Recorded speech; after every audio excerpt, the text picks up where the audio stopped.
How are we all And doing? yeah, we're live now. Good evening to you both. Hope you are doing well. Anything exciting to report, guys?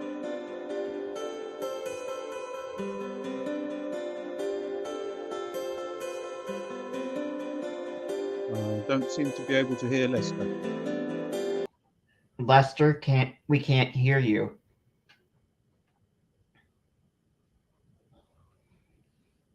Nope. We are not receiving you, Lester.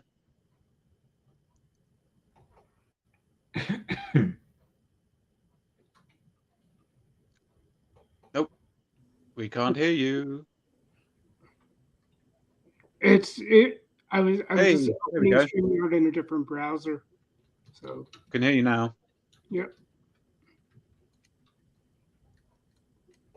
Excellent. So how are you both doing this week?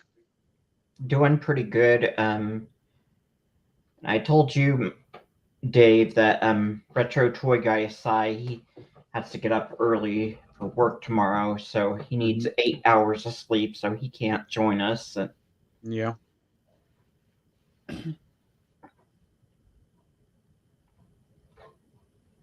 And I'm just posting reminders on Facebook and YouTube that we're live. Okie dokie. Cool. Have we got anyone at the moment? Let's have a look.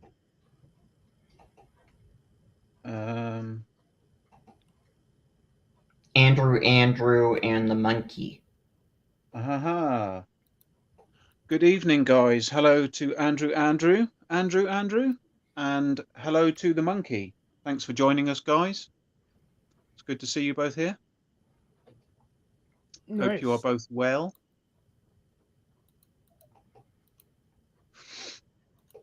I come to you today with a glass of sherry. So good health to you. Cheers, sirs. A glass of sherry. Yes. It's a wine, I think, or right? Not well. I mean, I guess sort of, but not quite. It's like a. Well, I don't know how to describe it really. It's kind of like a fruity sherry thing. Okay. It's very nice. Very nice. And Gerard's in the chat now. Hey, Gerard. Along with Travels and More with Jason. Good evening to you guys. Hello, Jason. Hello, Gerard. Thank you for joining us.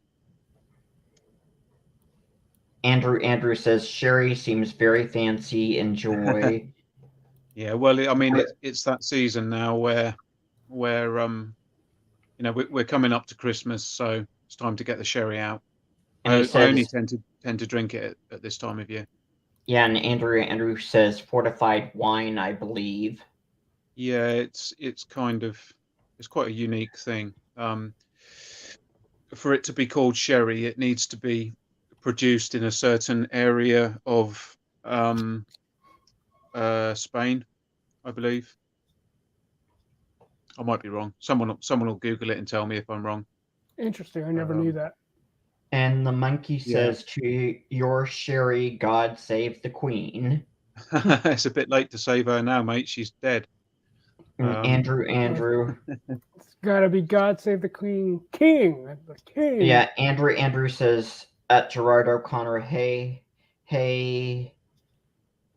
GOC, hope all is well. Yeah. And Jason says sherry in a Jack Daniel glass, very fancy. Oh, well spotted, Jason. Well spotted. Yes, this is a Jack Daniel's honey glass. It's my favourite glass.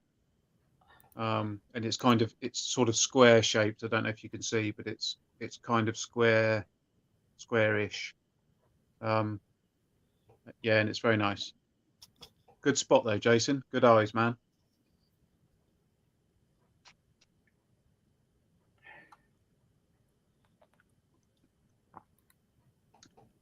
Yeah, that was back in my Jack Daniel's days. I acquired that. Haven't drunk And the that monkey Daniel for a long says time. it was something you across the pond would say every raised glass of sherry. Yeah. Yeah. Of course, we say "God save the King" now. Well, I don't say it at all. I never said "God save the Queen." But yes, Mhm. yes, we do have a male monarch now, for better or worse.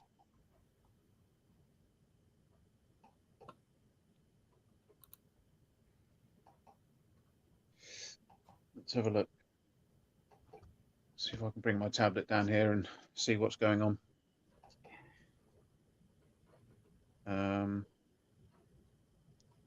I'm still running on a bit of a delay. I don't know what it is with my tablet, but it always seems to be about 10 or 15 seconds behind. I think that's just part of that's part and parcel with StreamYard. There's going to be a natural delay. Yeah, well, it's fine on my phone, but it's just on my tablet. It always seems to be a bit later. The monkey saying that he saw the new Five Nights at Freddy's. And how was that? Was it any good, the monkey? Tell us. Tell us if it was good or not.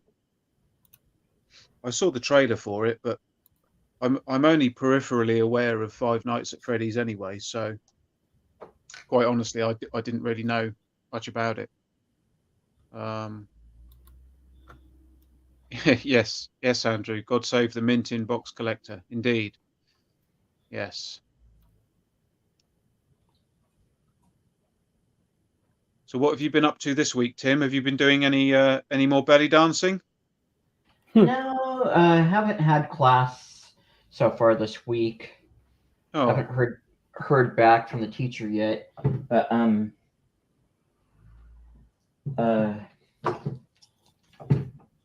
was Saturday night I watched horror movie on Blu-ray. I watched this Dr. Butcher MD Medical Deviant. okay. It's an Italian horror movie. It's both a zombie movie. Well, it's a zombie movie, a cannibal movie, and a mad scientist movie all in one. Oh, okay. And it's dubbed in English. Cool. Okay. What year is that from? 1980. Okay. Cool. I'm not sure if I've watched anything this week. I don't think I've watched a movie this week yet. Not like I remember.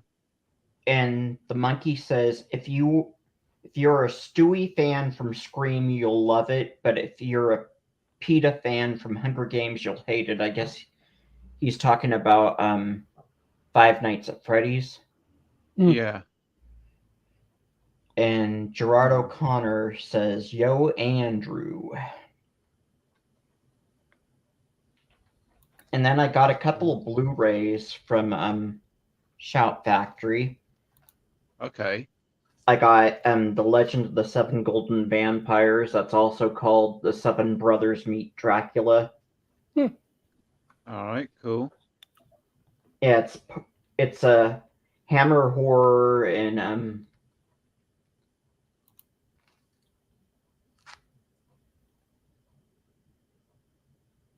yeah, it's Hammer horror plus Shaw Brothers martial arts movie Okay. co-production. All right. Nice. And then I got this old Roger Corman movie or produced movie on Blu-ray called Street Girls. Okay. From More 1970. exploitation. Yeah, it's from 1975.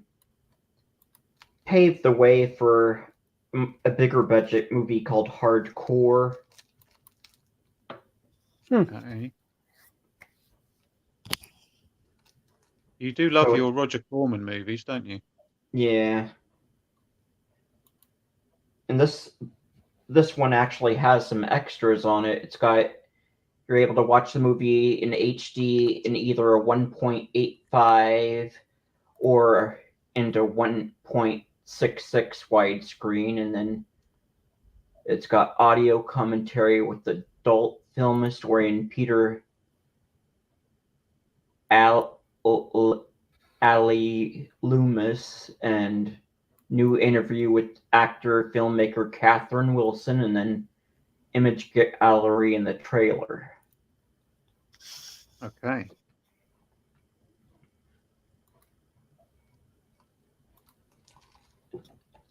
And got more people in the chat talking now. So Andrew says, maybe I should have typed GOC, save the mint and box collector. He means Gerard O'Connor. And then the monkey says Matthew Lillard is amazing in it. Oh, okay. And Andrew sounds like a Hammer horror sequel to Seven Brides for Seven Brothers.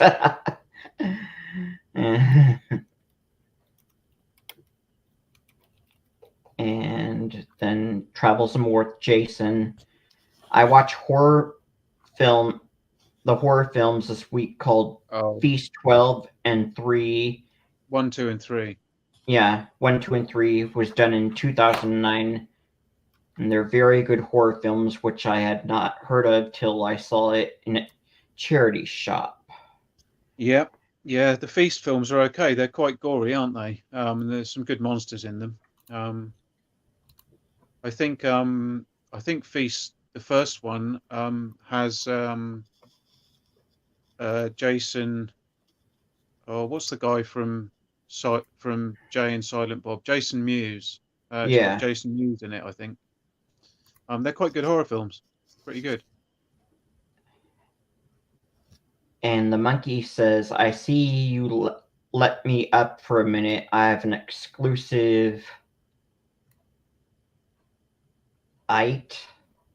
or I don't know what he means, if he means he has like an exclusive site or something. Yeah. It probably means site. Right. Okay. Anything weird happened this week, gentlemen? Anything peculiar to report? Disney is doing their earnings call, and Iger's going to interview with CNBC. I don't need to hear that stuff in real time. I'll pick it up when I have to. Anyway. By reading movies. Yeah, he says, hi, people. Thanks for joining us, sir. And I started listening to my Eric Clapton CD earlier today. Okay. So that was pretty fun. Cool. Is it a best of job? It just says Eric Clapton icon. So yeah, it's kind of like a greatest hits CD. All right. Cool. And reading movies. So anyone caught the new Ghostbusters trailer today? Yeah, I saw that earlier. It looks okay. I mean, it's hard to tell these days, isn't it? Because there's so many movies that disappoint. It's, I'm sort of quite reluctant to sort of be that optimistic about it, really. But it looked okay. I think it's coming out quite soon, actually. So, well, fairly soon. Perhaps next springtime or something.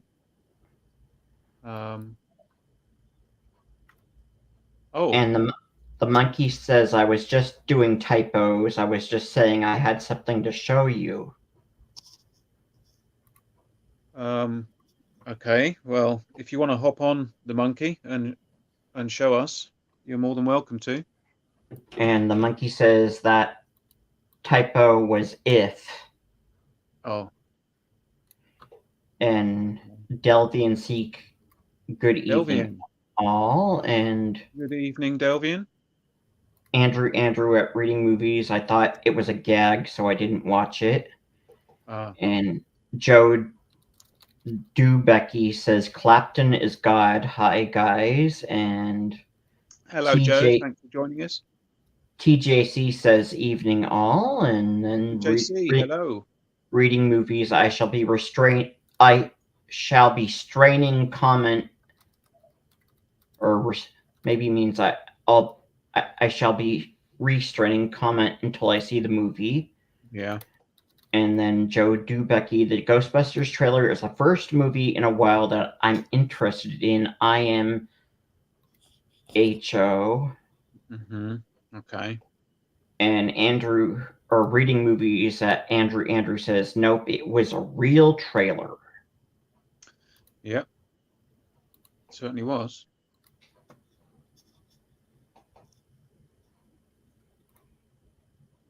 It might be entertaining. You never know. I mean, I didn't hate Ghostbusters Afterlife. I was a bit disappointed with it, but I didn't hate it. So hopefully this one will be okay. But I must say, in the trailer, Bill Murray really did look like he was about done. Yeah,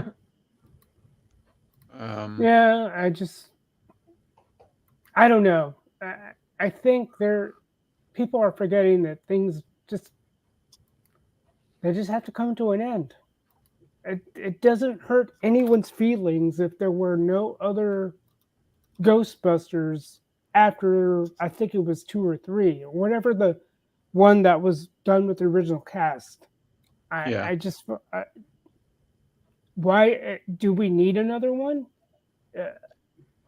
I don't think so. A lot of the things out there we don't need another one of, if that makes sense. I mean, Hollywood's running out of ideas, isn't it? So lots of these old franchises are being either rebooted or carried on, and I honestly think that they're just running out of ideas, and they're deciding to recycle stuff that they know has been successful in the past. I'm still waiting for them to do a Jaws remake. I love Jaws. I think it's brilliant, but I would be interested in a remake if they did a more slightly more modern one with. Well, I would say, like, if you're going to redo it, it's like you can refine it. Like, you know what they did with the Star Wars thing, right? Like, or with a lot of especially when DVD started making inroads, or, even in the VHS world, you would release special editions, whether that's added scenes or if you somehow remaster whatever. It's like, yeah, maybe release a remastered version of Jaws, because I don't know. I just think Hollywood had deliberately run out of creative ideas, meaning like they didn't want to bother with creativity, and that's why we're in the state we're in. I don't know if you guys caught the South Park special of Into the Panderverse, but yeah, I watched it. That was funny. No, I didn't see it. It makes perfect sense, even though the analogy is kind of wonky in eyes of many. It's basically saying, yeah, we didn't. It was easier to trust the Panderstone instead of doing the work to come up with something creative. It's like a catch-all. So Hollywood is trying to find something that doesn't require as much work, but at the same time, they're putting so much money into so little work that they end up losing money in the process. That's the irony of it all. They want things to be easily done, but then before you know it, they've spent so much money on production and all that they're losing, especially Disney, they're losing money at every release. I mean, looking at the Marvels, I, for kicks and giggles, just went onto my Regal app and I would look for a seat to book. And the pre-sales, there were none. Nobody wants to see the Marvels. I don't know what movie people would want to see from Marvel, or Disney Marvel, rather. I don't know what movie would be enticing, except for maybe Deadpool 3.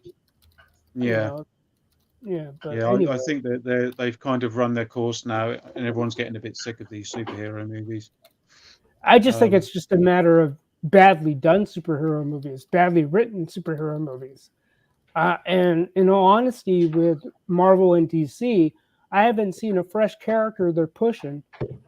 Like I was into X-Men 80s and 90s, Spider-Man. You know, I was aware of Spider-Man. I wasn't really into the whole. I wasn't your biggest fan of it, but nobody is making a new hero for me to latch onto. I'm sorry, Shang-Chi does not do it for me because I yeah, just kind of feel like I'm getting swindled or I'm getting hoodwinked. You know, yeah, like carrots being wagged in front of me. Like, no, I've yeah, seen my share of quote Asian representation. I've seen much better. You know, he doesn't represent me.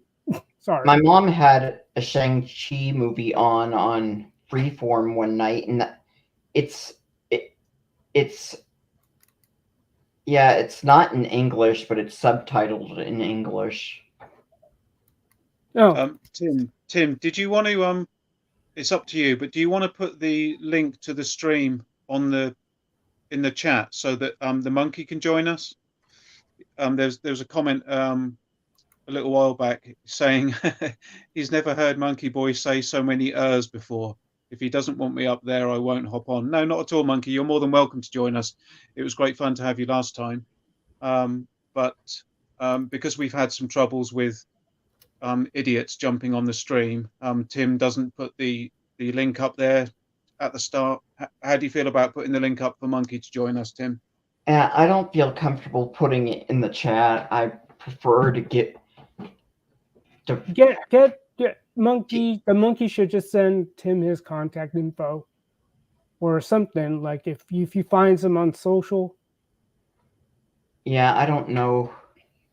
I don't really know the monkey, and I don't have any contact info for him, so Find a way Oh, to get it. he was good fun last time. He was a good guest. I don't remember him being on as a guest before, though. Oh yeah, he came on quite near the start of our streams. He was good fun. We like the monkey. He's a regular contributor to my or to Skeletor's channel. He's a good guy. Okay, so we know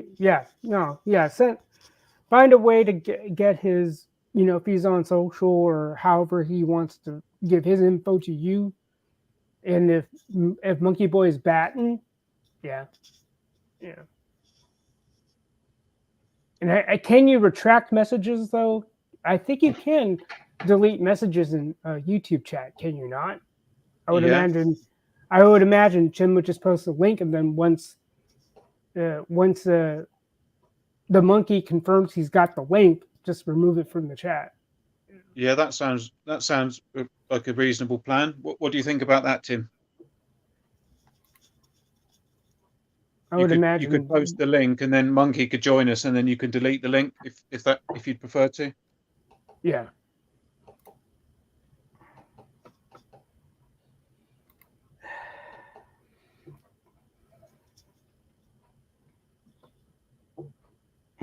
I just don't feel comfortable though. Leaving a link. Well, no, like you said, you can delete a message. You can delete it straight afterwards. You don't need to leave it on there. Yeah, you could delete a chat message. You can retract. Still, I don't know. I'm just really nervous doing that. Well, as long as you only allow the monkey on, you'll be fine. Yeah, once all the monkey has to do is says got the link, and he's in the back. He's in the backstage, or he's in the green room. I understand your nervousness. He can join us right away. Yeah, I understand you're a bit nervous about leaving the link, but you can delete it just as soon as the monkey joins us if you want to do that. But it's up to you, Tim. It's your stream. Yeah. Okay. Well, I.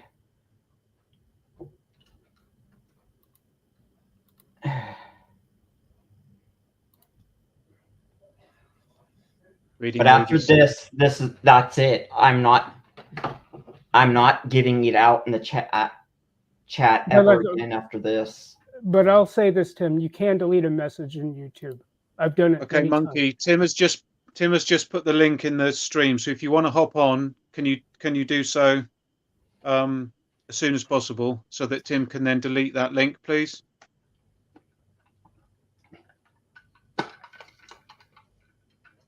Problem is that there's that stupid little heart at the bottom which blocks part. I'll put something there, and if you need to push it to the top. Okay, he got it. So yeah, but I can't.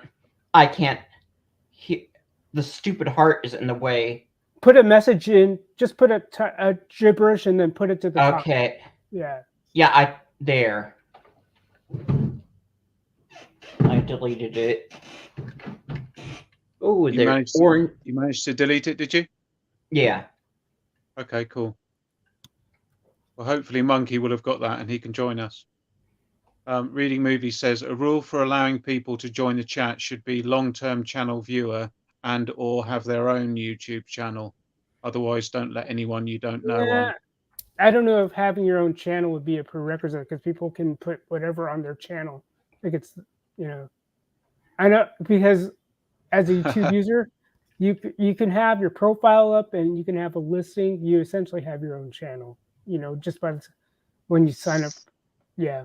Hey, here he is. Hi. It's the Monkey. Hey, dude. Hi. How you doing, man? Well, first it started with this. Oh, and then we got the very first Five Nights at Freddy's film. Okay. Mm-hmm. And then let's just say I paid an arm and a leg to get this. Look at that. Oh, what is it? Can you make that bigger, Tim, please? Okay, hang on. I have never been told that before. Been told what? Oh, okay. So what was in there? Can you see what it is? Well, it looks like it says fresh oven baked Freddy Fazbear's, but I don't know what that is. And then on the side, look. Thrills and Chills. Mm-hmm. Oh, Yeah, it says okay. AMC, so that's related to Five Nights at Freddy's. Mm-hmm. Okay. Yeah. And to answer your question, I don't know if you could tell, but I skipped Thanksgiving because I saw when I was at the theater seeing the Five Nights at Freddy's, I saw the extended trailer for the film Thanksgiving, and they kept showing all the kills in the trailer. So it's like I already know basically what's going to happen. Right. Yeah. And I don't know why they're giving so much away in the trailer nowadays, because literally they showed one after the other all the kills in the upcoming movie Thanksgiving. Right. But so I skipped Thanksgiving and I went all the way to Christmas. And I got my Christmas sweater on. Can you read what it says? Instead of gifts, I'm giving, and then we can't see, giving everyone my opinion. Yeah. And speaking of the I do want to say I thought it was amazing when you picked up that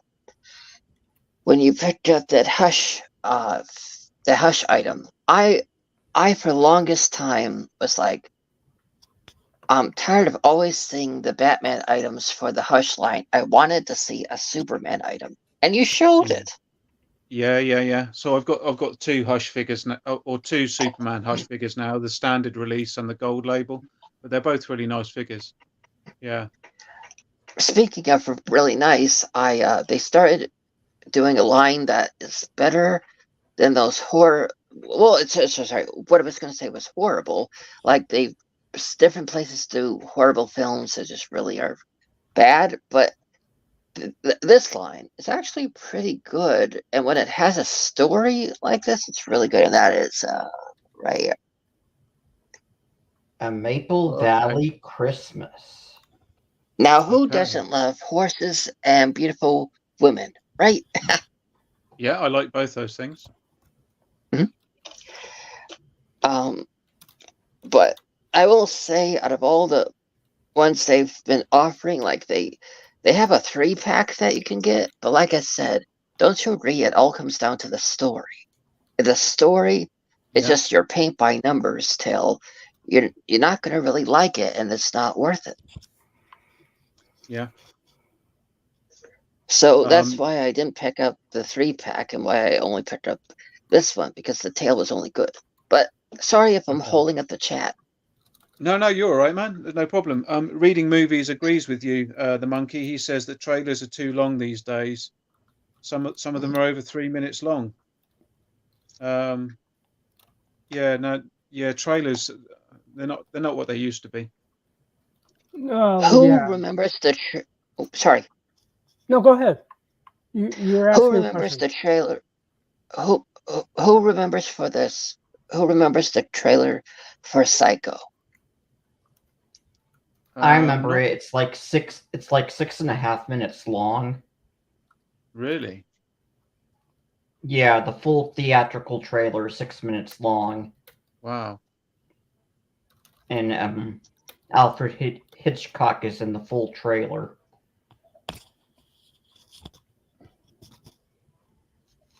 Does he introduce it or something?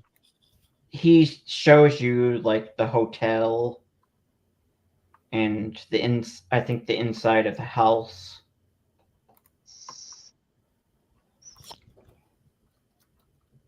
Mm. And Andrew says travels and more with Jason. Which parks in Orlando? Disney World, Universal Studios, Gatorland. Is there a Gatorland? Is that a thing? I will say I'm in the United States, and I never once have heard of Gatorland. Not once. And reading movies. I don't understand trailer junkies who encourage studios to create them. Right. And by the way, so that I do not upset the host, after the stream, one of you can contact me, and I'll give you my my Instagram. So if you ever want to send me the link, you can send it to my Instagram. Okay, and yeah. Are you on Instagram, Tim? Can you do that? Yeah, I'm on there. And that's cool. Sid, Bragg. Yeah, he says what goes on here, natives, and thanks for joining us, Lack. Travels and more with Jason, Magic Kingdom, and reading movies. 6 minutes. Films should be able to sell themselves into reading movies. This was back in 1960. It was a different time. Yeah. Joe Texas fans aren't what they were. Joe Dubecki, there is a Gatorland in Kissimmee, Orlando, Florida. Okay, cool. I'd like to go there. I like alligators. And Travels and More with Jason. Yes, there is a Gatland. I have been past it. Oh, so Jason's been past Gatorland as well. And Lack Sivrak, good to see everyone. Thank you, Lack. Good to see you too. One of the best names on YouTube. I do like Lack Sivrak. I have a Lack Sivrak figure displayed just outside my bathroom. I agree. I have never met a laxative that I did not like.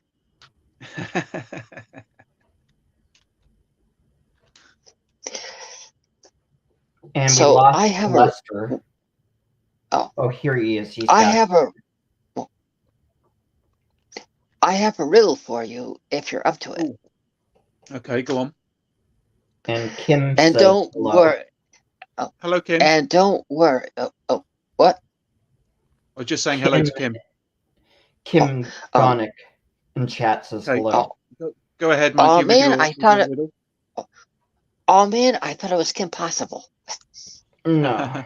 She's probably Okay, better than Kim Possible. Well, She and sounds so don't worry, Skeletor. The answer is not penis. Okay, go on.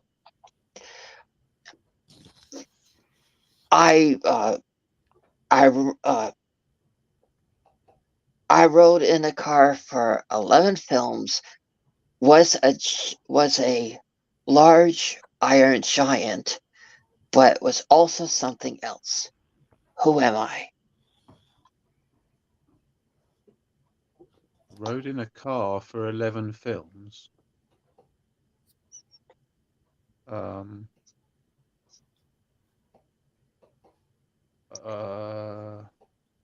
Was also a large giant. A large giant. No, you got me. I don't know. I'm not getting anything. I can't see that. It's too small. What is it? Okay. Hang on, guys. Be patient. Vin Diesel, the pacifier. Excellent. And also, if you look, see, it's the full screen version. Okay.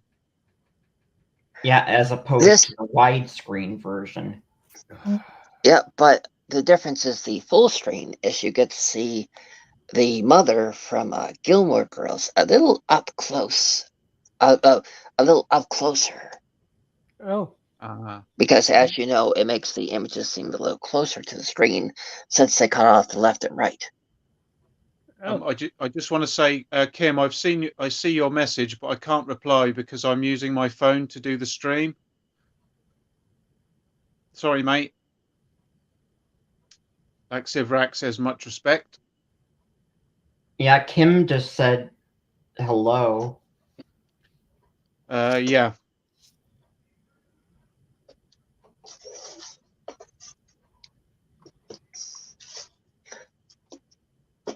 Jason's saying it's scary.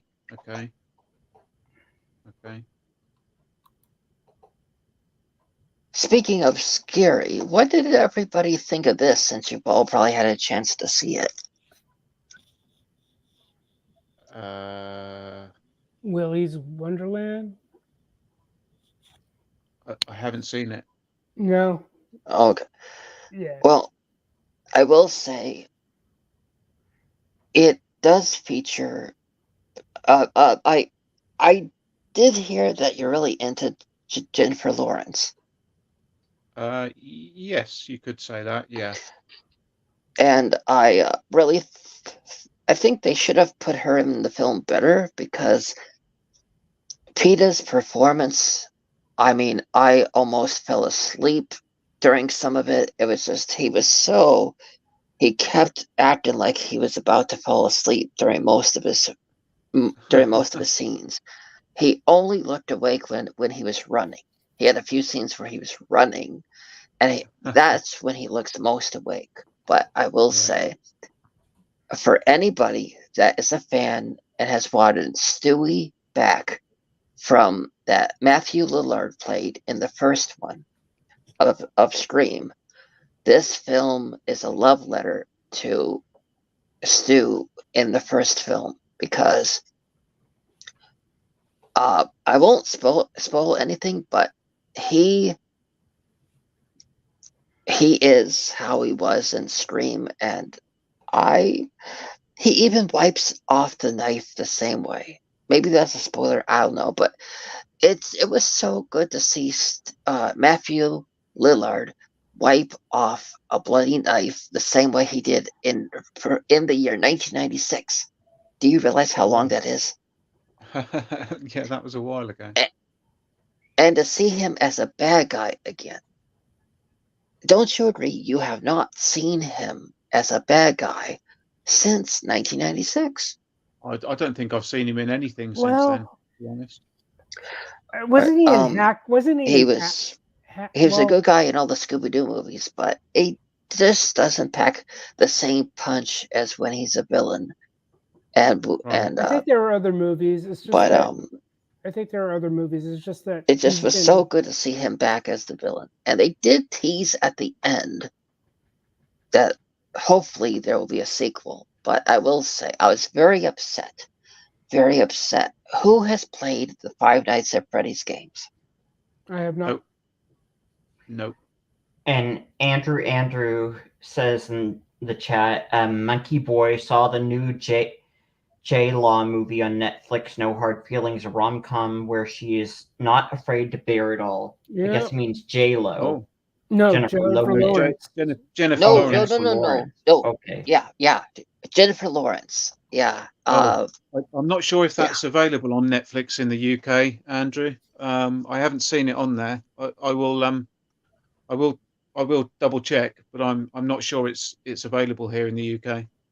And Andrew saying good chemistry with the lead, but the movie had several character turns that made me scratch my head. And Reading Movie says Lillard was in Hackers 1996, which was the first film I recall seeing him in. Okay. And he was in other films. He might have been a villain or two. I'm sorry if I was monopolizing the stream, fellas. That's okay. That's okay, man. We just need to take it in turns. Sorry, go on, Lester. Okay. No, I was just saying he was in other movies. It's just that movies he was in, a lot of them were forgettable. So, I mean, he's a fine actor, but he doesn't steal the screen. You know, not many actresses can do that. I'm sorry, but neither can J-Law. Not quite like how Cynthia Rothrock can, at least even for her B movies, you know, given the industry she was in, you know, even though she's not the actress that many other heroines are, you know, she could still command the screen just because of how the stuff was produced. It's like a chicken and egg sort of thing. You either write around the actress, or the actress just writes the film, or actor writes the film for you, just like Denzel. Right. Michelle Yeoh to some degree, but you know. Yeah, she's good. Yeah. But not. It's a rarity to have someone steal the screen. So I know he's been in a lot of roles, which is good. That means he's got work. But I can tell you that Jean-Claude Van Damme hasn't stopped working. He just hasn't had the titles in the limelight like he used to, except for if you want to count his role in Expendables 2. But you know. I hadn't seen that. Yeah. But I couldn't make it through the first one. Oh, I wasn't sure what I was watching. I was in that hotel that one weekend, and it was like an Expendables marathon, but it probably isn't my jam. Like, I don't need to have all the dudes come back. All the dudes who were kick-ass in the past, I don't need them to come back in the present. Bring them all together. Yeah, so you can see guys work through their bad knees and joints. Yeah. I don't know. But, yeah. I couldn't hear Lester. I couldn't hear anything he said. Ever since he left and came back. I couldn't hear what he said. Oh, well, I could hear it. It might be something on your end then, because we could hear him fine. Okay. Yeah. Joe says that Matthew Lillard's shining moment was Twin Peaks: The Return. Yeah, and Joe also said that Matthew Lillard was in Scream and Twin Peaks: The Return, and now he's saying any love for Universal Soldier. The original one. Yeah. The original one. Yes. Yeah. I remember watching that. You know, back in the day. I think that was pretty good. I seem to remember enjoying it. I haven't seen it for many years now, but. If I may ask, what was the film you said you couldn't get through the first one? The Expendables. Oh, you're not missing much. No. Yeah, I kind of gathered that. That's why I gave up. I got about halfway through it and just thought, oh, this is awful. So I just gave up with it. Yeah.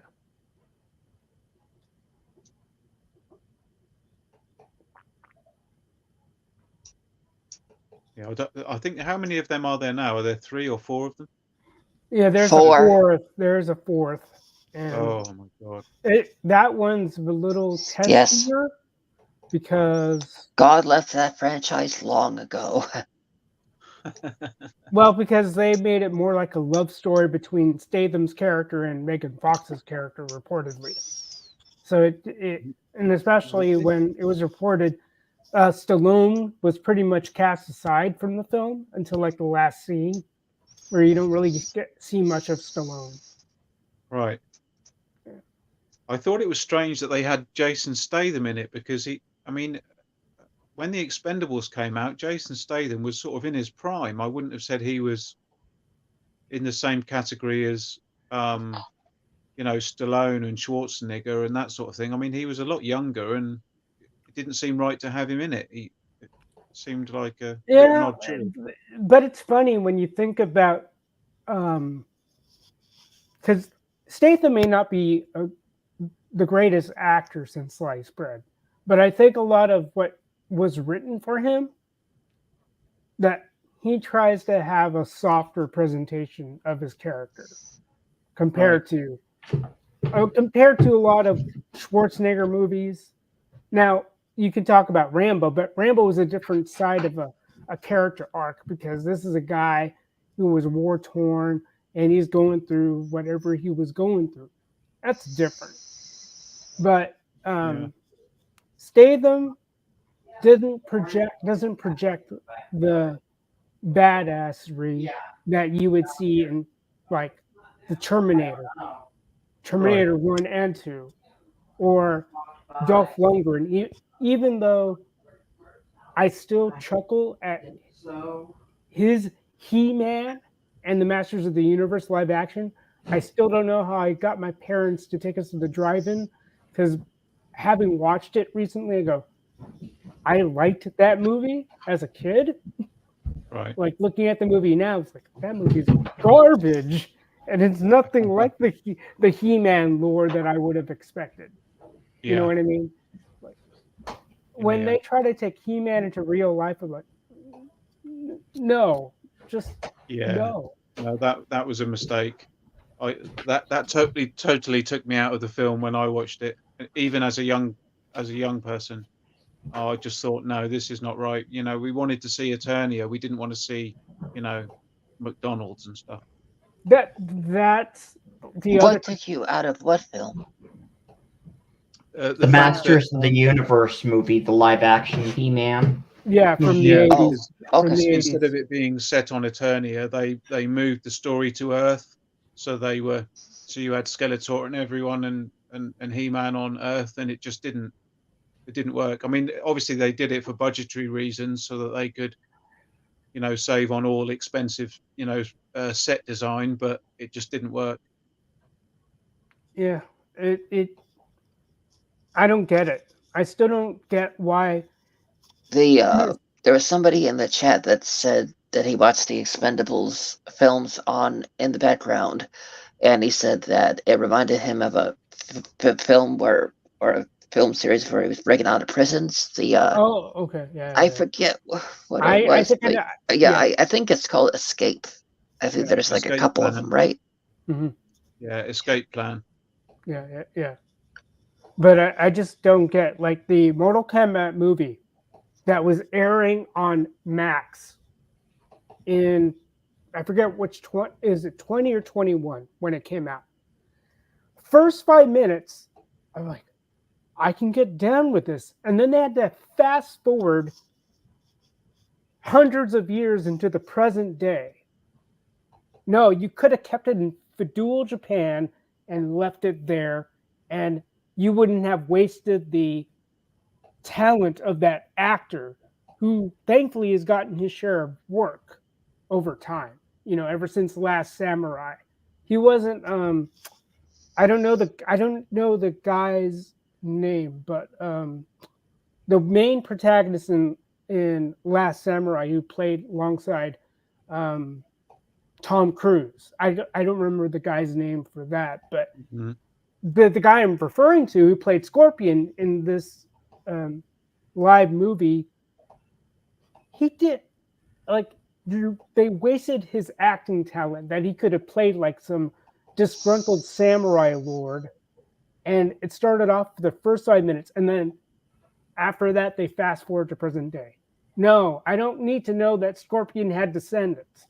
That's not what I want for my Mortal Kombat movie. I'm sorry, but it's like, why do we gotta make it relevant to present day? These games were not set in present day. They were set off like, what is it? The original Mortal Kombat. It was all about outer world. Oh, I remember the commercials for Tango and Cash, but I don't think I watched it. It's like I may have liked certain movies, but I never was like a Stallone fan. I was never really a Van Damme. Well, maybe I was a Van Damme fan, and I didn't want to admit it because I watched a lot of his movies growing up. But it's just whether we're talking some of his stuff. I like Tango and Cash though, Gerard. That's a good film. I'll have to pick it up and rewatch. I'll have to watch it finally. There's some good moments in that. Yeah. Yeah, and that's another movie I haven't watched, Over the Top. Oh, I haven't seen that. Yeah, I remember watching the commercials as a kid, but it's like I liked what I liked, and I had other things going on in life that I couldn't be the moviegoer I could have been. I'll follow your command there. I shall. I'll look at where I can watch it on streaming because I don't know if I want to have it in my DVD collection or media collection. Anyway. And Andrew says Over the Top has to be in most people's top 50 arm wrestling movies. And I thought Predator was probably the number one. That handshake. Yeah. Yeah, and Gerard O'Connor says, yes, you must, Lester. And he says, trust in the chill chat room. Yes, Gerard, I'll heed your advice. And Andrew says, I believe they made action figures for Over the Top. Yeah, I think they did, but it wasn't that many.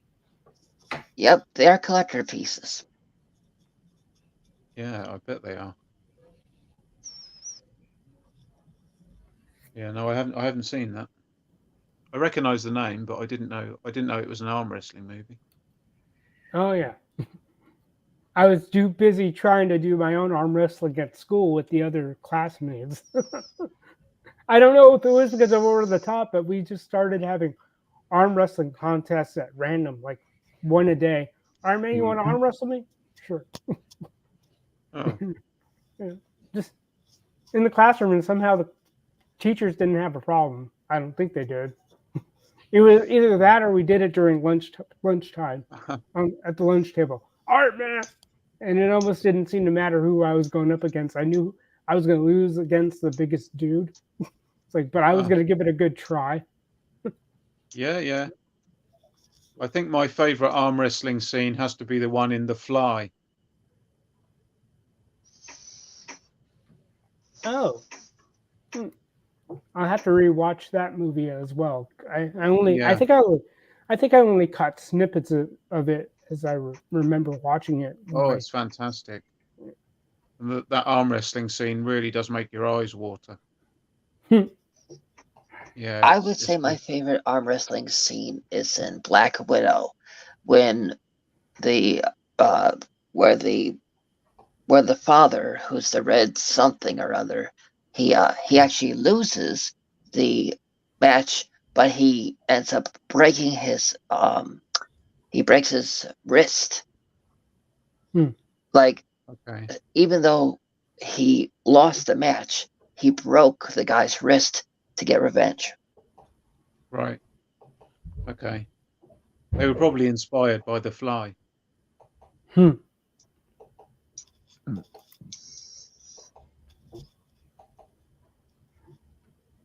Yeah. Was I talking over somebody? No. Okay. Let me just catch up with what we've got here. Oh, and we got Kim's joining us now. Yay. Hi, Kim. Yo, yo, yo. Hey, Kim. That always gets me. Love it. Yeah, the potato is the way forward. I feel My new favorite thing. it's really good, isn't it? How are you doing, Kim? It was a remake? Yeah, the 1986 The Fly was a remake of the 58 movie that starred Vincent Price. Okay. Yeah. But Yeah, no, The Fly is a very, very good film. Unfortunately, Vincent Price does not even make a cameo in the remake. Yeah. Depends on the circumstances behind the building of that remake. One was And- Gerard saying one was more of a rock paper scissors kind of guy rather than an arm wrestling tough guy. And we lost what's his name, the monkey. Oh, And here's I must have scared him off. No, Action I hope Pop not. Dad says, I'll be on shortly. I was kind of Oh, hello, thinking, like, Hey, man. I was kind of thinking that might happen. It's all good. hey, he's back. I can hear you all again. Look Okay. who's back. It's the monkey. So, Kim, what's new in your neck of the woods? Nothing really. Oh, We've braved a storm a couple of weeks ago. Yeah, Yeah, you did what it well was with that. in the Then chat. more rain, and then more rain. No, Like, I it have a hasn't question for you. rained- Hasn't rained the past couple of days, but yet the ground is still wet. oh, oh. that's interesting. Do you prefer mashed potatoes or cooked? Well, mashed potatoes are cooked potatoes, so cooked in what respect? That is a Be- good question. because but- you're the potato on the stream. No, but mashed potatoes are technically a type of cooked potato, but when you say cooked potato, as in, what do you mean? Hash brown. Oh, Mashed Oh, I only asked because you're a talking potato on the stream, so that came to mind. It's all right. I've been I called don't think potato. there's I've been there called is a a bad wheat form of bits. potatoes. All Okay, potatoes. one person at a time. You guys are starting to all talk over each other.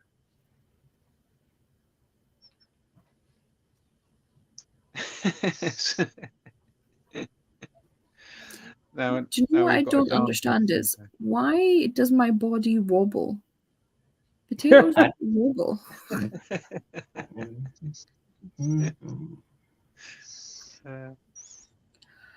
It's okay. I've You've never met only. any potato I didn't like. I won't be staying on for too long. I am presenting webinars tomorrow, so I need to make sure I go to bed at proper time. Yeah, Oh. and Travel Some More, Jason says, here in Kent, Kim, it has been raining hard all day. Are you guys getting a lot of rain down south? Well, not in the States, Um, obviously, but down south. There's been a fair bit of rain the past couple of days. Yeah, lots of the lakes and stuff near where I live have overflowed and the rivers have burst their banks and stuff. Yeah. Yeah. Here in the States, we just got a lot of clouds. Oh, well, it depends on what part, because I'm in the northwest of the United States, so Oregon specifically, and it's almost customary for Oregon and Washington to get their rain, which is like, the joke is it happens most of the year, but I'm looking out my window, it gets super rainy, and then at least for this part of the year, I see some sun right now, but it's not going to likely last for very long. I was just learning from living here for 12 years now. But, yeah. mm.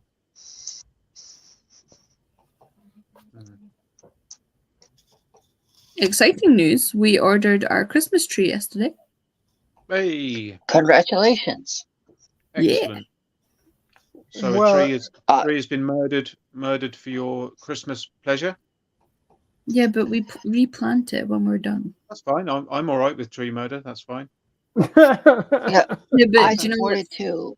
and We notice that people clearly plant their Christmas trees because sporadically in little bits up my street are Christmas trees Oh, okay. well, I that have mean, obviously been planted and have now grown year after year, but they're just in random spots as you go up the street. Cool. and I hate What to size say it. Christmas tree have you gone for? 5 to 6 foot. Nice. Okay, An Aardman fir. cool. I just like the smell of pine that it puts in my whole house. Yep. Mm-hmm. Monkey's trying to hypnotize us all with his Christmas bauble.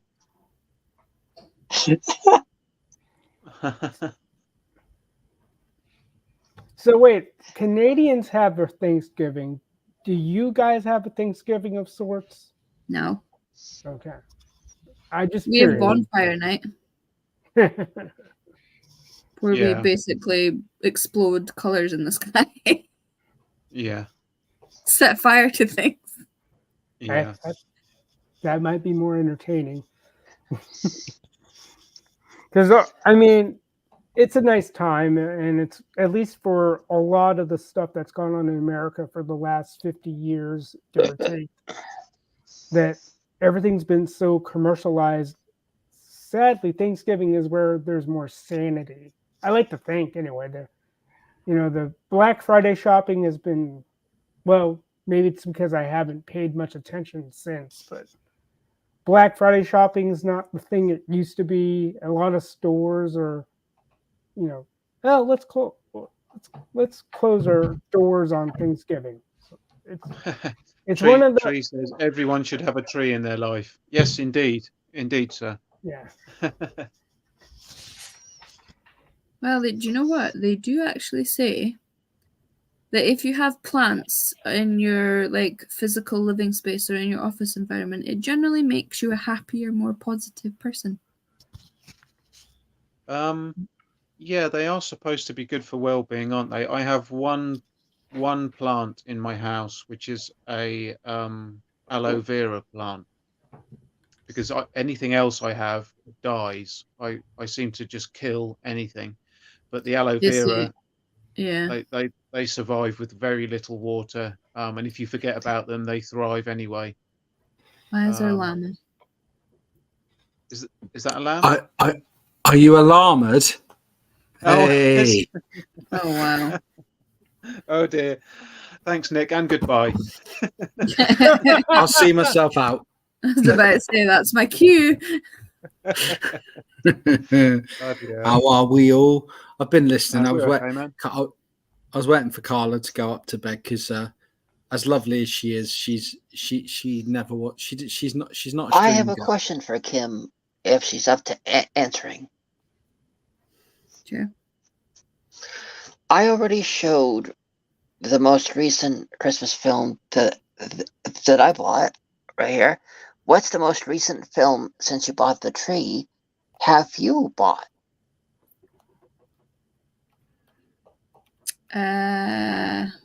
To be fair, I don't really buy movies now, actually. Oh, I kind of stream everything now. I don't really purchase movies anymore, particularly. You don't What have was the physical last- media? Boo. Boo. No, but do you know why? It's just because we don't do DVDs anymore. We do Blu-ray, and sometimes I cringe at paying the price for a Blu-ray. I get you. Yeah. I get you. I mean, that's why I don't have. I can rent it for £2.49. Yeah. I am thinking of treating myself to the Blu-ray of Nightmare Before Christmas because I have the feeling I'm going to be watching that a lot soon because it's almost Christmas and it's a great Christmas movie. Yeah. I'm gonna do my custom. Potato is shaking its head. I'm gonna do my customary, or I got to start the customary Die Hard watch on Christmas Day. Oh yeah, yeah. I have to say, it's not a movie I watch at Christmas. I watched Die Hard for the first time at my friend Joe, or Jojo the Snowcat, who can occasionally be seen in my streams chat. What was the we movie worked you together. said that you don't watch on Christmas? Die Hard. Oh, Sorry, Nick. Go on. No, and I've never watched Die Hard at Christmas before, but last year Joe said to me, Carla had gone up to bed. I was quite drunk on rum, and Joe said, I'm watching Die Hard. I said, oh, what channel was it on? So I found the channel, and we sat texting, watching Die Hard to each other. So there I was, drunk as drunk on rum, and Joe had never seen Die Hard. I've seen Die Hard before. I've seen Die Hard lots of times. I've seen all the Die Hards. Mhm. But, yeah. See, I would say a movie... Because, you know, if you're going to go down the route of Die Hard being a Christmas movie, then so's Lethal Weapon, because it's set around Christmas. The first Lethal Weapon is set around Christmas. And, to me, wow, I'm going to upset a few people here. For me, the first Lethal Weapon film, I personally prefer Lethal Weapon to Die Hard. I love the Lethal Weapon series.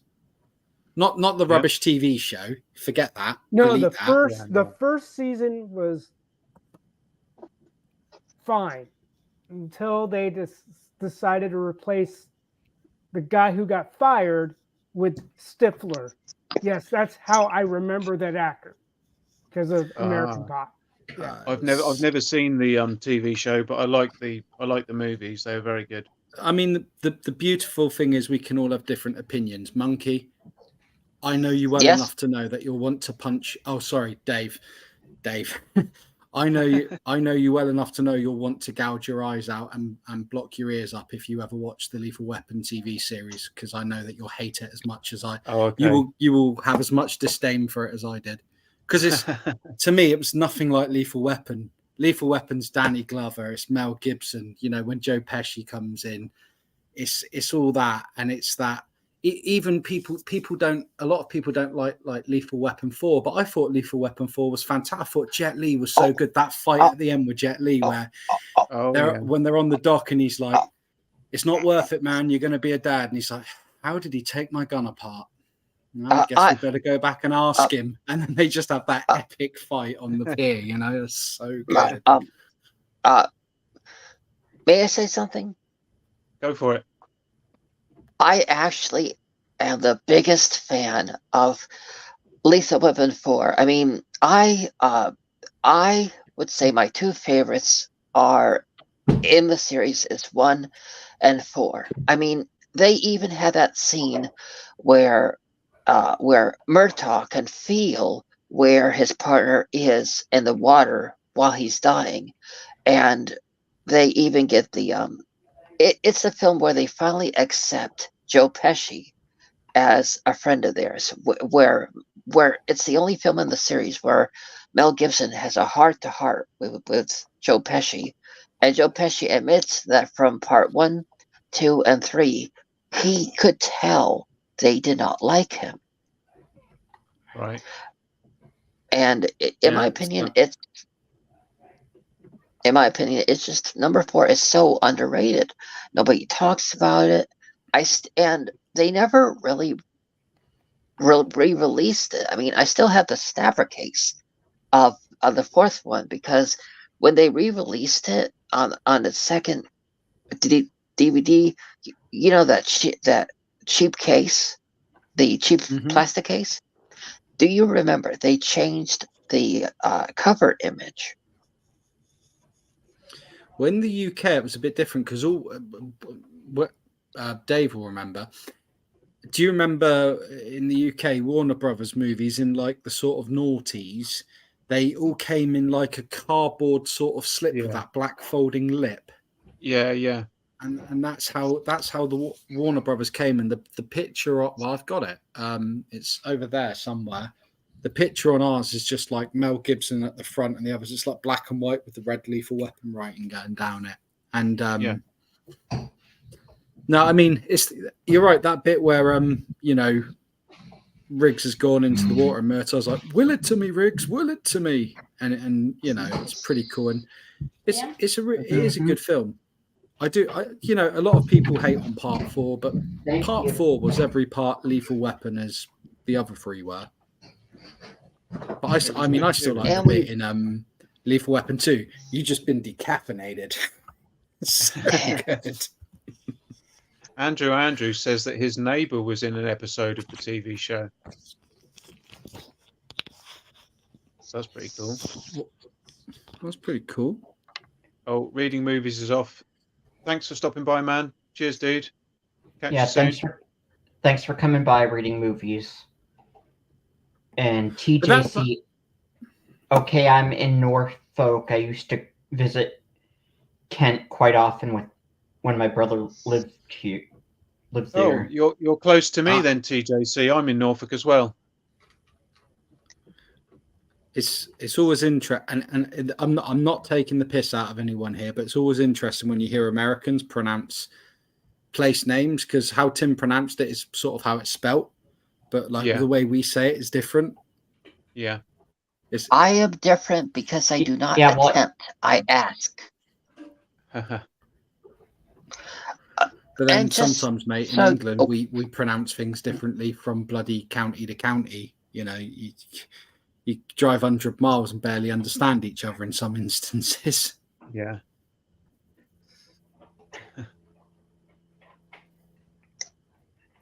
Miss Potato, are you doing okay? Because it's currently 10 o'clock p.m. your time there.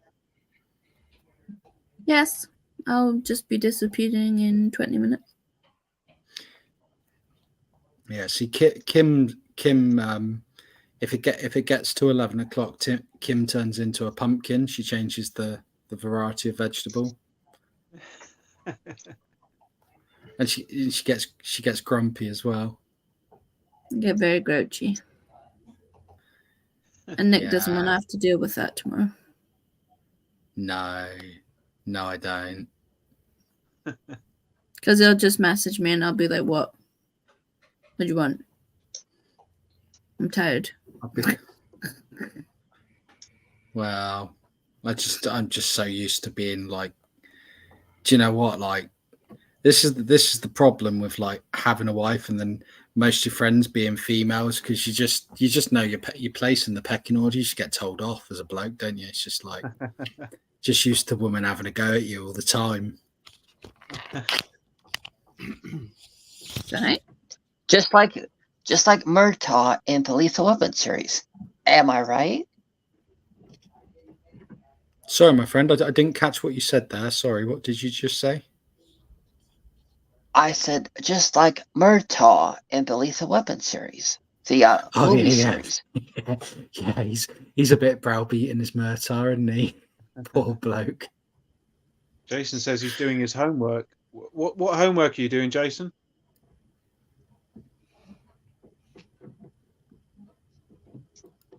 Andrew says, kind of fun to think that we're all over the world right now chatting. Sometimes things are pretty cool. Yeah, I mean, we're all in different parts of the world, aren't we? Well, basically America, England, and Scotland, but yeah, so it's all good. Well, I'm in Potato Land. Oh, of course. Oh, I see you've lost your fangs. The other day you had fangs. That's true. I was a vampire potato. Hey. I wish to God I could bring up that picture of Kim and the makeup she had to do for our last podcast, mate. It was hilarious. Nobody needs to see that anymore. So good. So good. Do you know I had to wash my face 3 times to get that black face paint off? Do you know I sat in the edit for that bit for over 14 hours? So if you had to wash your face 3 times, just saying, small change. You know, Nick, TJC's asking you, Nick, if you're visiting the NEC in April next year. Yes, mate, I am. So I'm going to be staying at the NEC for the same 2 nights as Scuba and Leslie. I believe Scuba's going to be there, obviously Leslie, because they're a couple. I'm going to be there, Luke Reynolds is going to be there. I'm hoping you're going to be there, TJC, for at least one of the days, because we need to hook up again, because I love TJC. He's great. And I think Dave and DCB June may pop down. Sue Universal Toy Collector and Georgie are going to be there for those 2 nights. I've tried to convince Kim to come down. I've tried to convince Dave to come down. You know, it's gonna be a good old meetup. So yes, mate. For what could have been a very quick yes, I am. There's the details to go with it. Jason's homework is sorting out where he's going to be visiting in Bangkok, and also where he's going to be going in Orlando. I see. Can I jump something back? Something that may be a very chill stream appropriate question for everyone in attendance here. Just jump back on. We briefly touched on there being a Lethal Weapon TV series, right? So I want to pose a question to you guys. I'm not talking you know, sometimes you have a film and there'll be a continuation TV series. I'm not talking that. But you know, there seems to be a bit of a trend for doing a TV series based on a film. How do you guys feel about that? If you've had a series of films that have been spot on, do you think that there's ever a need to make a TV series, really, or is it just a cheap cash in? I don't. There are a lot of things. If you're going to do it, I may not be opposed to it in and of itself, but if you make it clear it's a cash grab, then I have my natural resistance. However, if you are going to think about doing that, you have to do it right, and you have to do it well. And that's all I ask. However, with the recent track records of late, failure upon failure, save Cobra Kai. I was going to say the same thing.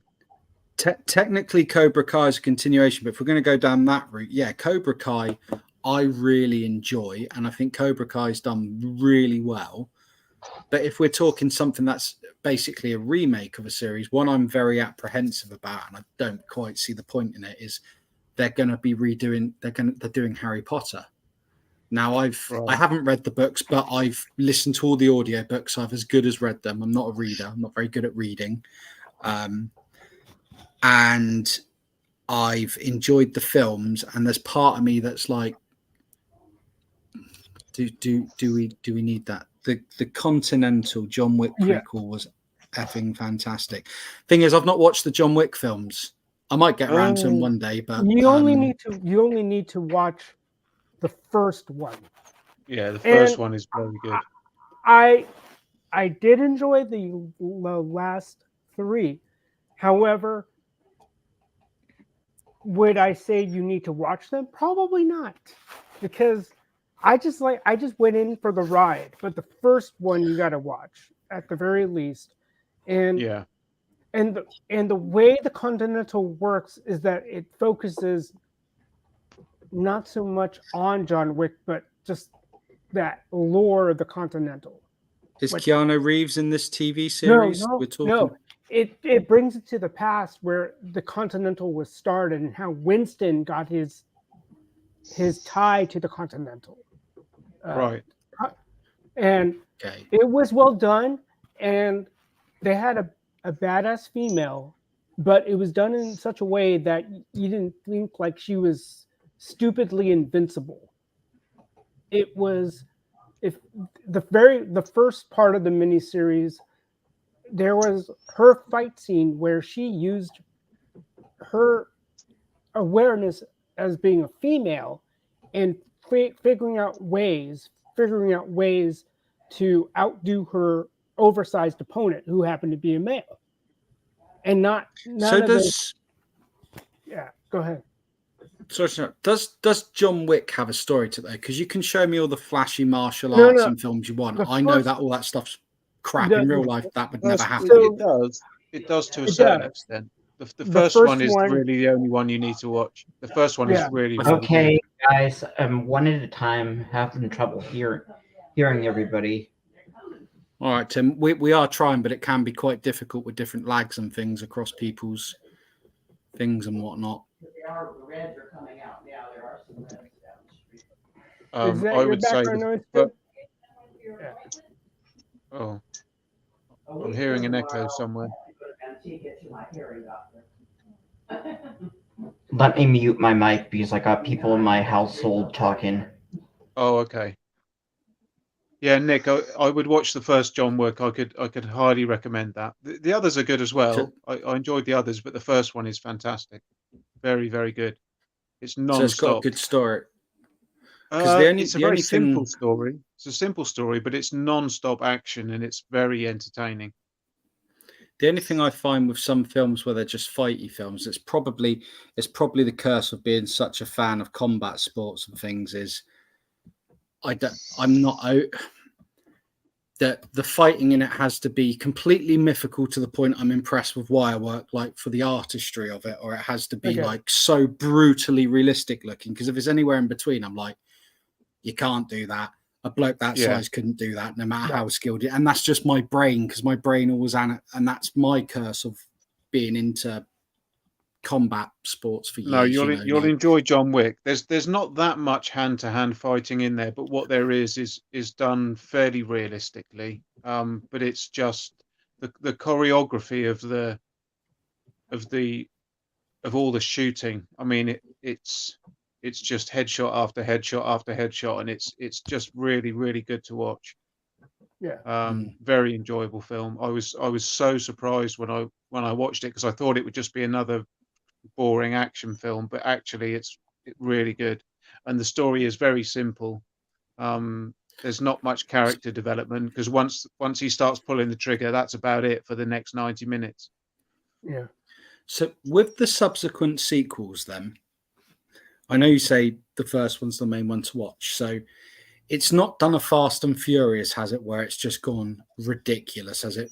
So it stayed in line with what it does. Do you know what I mean? So when you watch the first Fast and Furious film, you go, "Oh, that's just a complete rip-off Point Break," but I enjoyed that. But now they're in space and stuff. Do you know what I mean? It's not like, well, let me put it this shark way. or stuff Let's like put that. it this way. And you might want to just pick it up via streaming or however you want to pick it up. You might just be able to find John Wick on DVD at a charity shop. I think it's on Netflix or one of the streaming services. Well, I can probably catch it. The premise is a guy who is in the underground mob as like a hitman. He had let go of that life as a pledge Don't to his. spoil anything. Well, he's asking. I'm going to have to in some ways because no, it's all right. Don't worry about spoiling it, because I'm terrible as well. I'll never forget my first proper girlfriend when I was younger, right? And I remember, this is how far back we're going. Her mum and dad had a DVD player. This was new. This was big that someone had a DVD player, right? And we're sat watching The Sixth Sense, and I can remember Amy's sister, she was called Emily, just turns around about an hour into the film, goes, "He's dead." And I had my sister, and that ruined it for me. And if I know the plot, I'm like, what's the point in watching it? Okay, all right, but watch the first one, and if you want to watch any of, I think you can get away with watching 1 then 2. That will explain why there's a 3 and a 4. Put it that way. If you want to know if you want to know why it continues, you'll find out why from the first one and then the second one. Yeah, I mean they do get sillier as they go on. I would say the best one is easily the first one, and it is downhill from there. But the others are entertaining still. If you like if you like the format, you'll enjoy watching them. I mean, I saw the fourth one at the cinema, and it was my least favorite of them, but I still enjoyed it because of the choreography and the action sequences. But see the first one and see how you go from there. Yeah. I just saw Jason's comment. Yeah. Well, I wish it was a shock for me. You were asking about because you were talking about films and the TV series. Yeah, that's where I went. Yeah, that's where I went. So, like I said, like for me, it just has to be well done. I think one that had promise. I don't know if it was as good as it was popular. I didn't watch it. It's the Agents of S.H.I.E.L.D., which was a spin-off, if you will, off of the Nick Fury thing off the Avengers, and it had a pretty good run. But like I said, I can't say personally if I liked it or not. I just hear the grumblings, but that's one. Yeah. As long as it's well done, I don't think I have a problem. But when you say they're going to redo the whole Harry Potter world, that's a different deal. I mean, why do you need to redo it? Like, I think I don't know, man. Yeah. I think I'd Monkey? rather them just make The Cursed Child into like a 2-part film or something. You know, everyone's screaming for it. I know J.K. Rowling is like, it's not my place to debate why she's fallen out of grace with some people, but that's a film that that's a film that's a slat. The Cursed Child, even if it doesn't do as well as they think, it's a slam dunk. The first film's takings will pay whatever any cast member wants. Right. Yeah. And I know I appreciate The Cursed Child's a stage show, but they can adapt it. Yeah. And Go ahead, the monkey. I'd like to see that. Monkey? The monkey. They did that with the High School Musical films. They did 1, 2, and 3, and then all the fans wanted them to come back for a 4th film, but instead they did the TV series, and the TV series was horrible. They focused on people going to the school instead of the characters that everybody loved in the first 3 films. So my worry when it comes to the Harry Potter show is that they'll introduce a new cast, and they'll be like, oh, this is the daughter of this character, and this is the son of this character, and it'll just be like High School Musical, the TV show, but only just focusing on stuff nobody wants to really know about. Just kind of like what you guys are talking about. I just worry they'll go more putting all the woke stuff and all the stuff nobody wants to hear about instead of giving us the characters that we want. There's one argument that a TV series would allow them to not have to do quite as many cuts as the film did. Although knowing the stories of the books and the films, I think they did very well. I think they only cut out what they need, because obviously, films are always going to cut bits out of books. So there's one argument that a TV series can focus. If they did a series per book, they could cover a lot more of what was in the book. Yeah. But then there is what Monkey's just said. And an example, this is technically a prequel. It was probably about 6-7 months ago. My wife started watching the Grease TV series that they've done, which is a prequel, Grease Rise of the Pink Ladies. And it's a very problematic show. It's problematic because the stories they're covering in it, that at that period in time, that wouldn't have been going on. Do you know what I mean?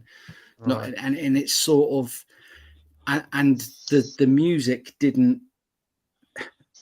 The music felt very forced, because in Greece they start singing, it's incidental, and they sing, and it always felt very forced, and it was almost like they had a agenda each show for how many songs they had to get in, when like the songs were weak. There was one instance in it where they're at where they're in the shake bar that they're in the original Grease film. And it sort of shows how the hand jive dance came about, from Born to Hand Jive. But rather than going into Born to Hand Jive, which would have been like an amazing throwback to Grease, they wrote a completely different song referencing it. And it was like, you've just missed a killer opportunity here to give the fans an absolute, one of those moments where they go, "Oh my god, this is amazing," and you think, "Why did you do that? What senseless person in a suit got hold of this and didn't appreciate or understand the story of Greece, or didn't actually watch the film or understand the stage show?" Do you see what I mean? Yeah. Yeah. I mean, for my part, I can't think of anything worse than watching a Grease series, because I can't stand Grease. Yeah. So So I was brought up in a house with 4 sisters, mate. So Yeah. I've seen every every film most men don't watch. I've seen on repeat for many So- years. I imagine you've seen These- Pretty Woman these quite a two- lot then as well. So I can these quote two. lines from Pretty Woman. Oh no, that's all right, Kim. Well, good to have you on as always. Okay. Hope you have a good Thank night. you, Kim. Cheers for stopping by. Thank you, Potato Lady. Yeah. I wanted to say there were at least 3 coming to mind right now, as far as movie to TV series, but they were cartoons: Karate Kid, Rambo, and RoboCop. They were all made into cartoons. For Yeah. whatever reason, I don't know how we got away with it, but I remember watching the Rambo cartoon, and I did have a figure or 2 from the cartoon. I think, if I remember right, it was Rambo in the flamethrower accessory or something like that with the Rambo toy. Oh, But yeah, but as far Don't as that forget the real. real who the Ghostbusters. real Don't forget the. Don't forget the real Ghostbusters. Yeah. Excellent. I've got it just here. I've got the box set just here. oh Cool. okay Yeah, I love that. So, real Ghostbuster. See, because of the age I am, I knew of the real Ghostbusters cartoon before I ever watched the film. Oh, right. So- Yeah. I was watching real Ghostbusters probably a couple of years before I ever saw the film, and I found it quite. Whereas you guys who are a little bit older and watched the Ghostbusters movie may have found the cartoon a bit jarring, I found the film a bit jarring, because I was like, Oh. why hasn't Egon got blonde hair?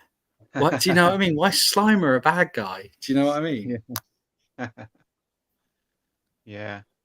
Oh, I like Ghostbusters, and I was a bit disappointed in the character design, certainly, but I think the real Ghostbusters was a very good cartoon.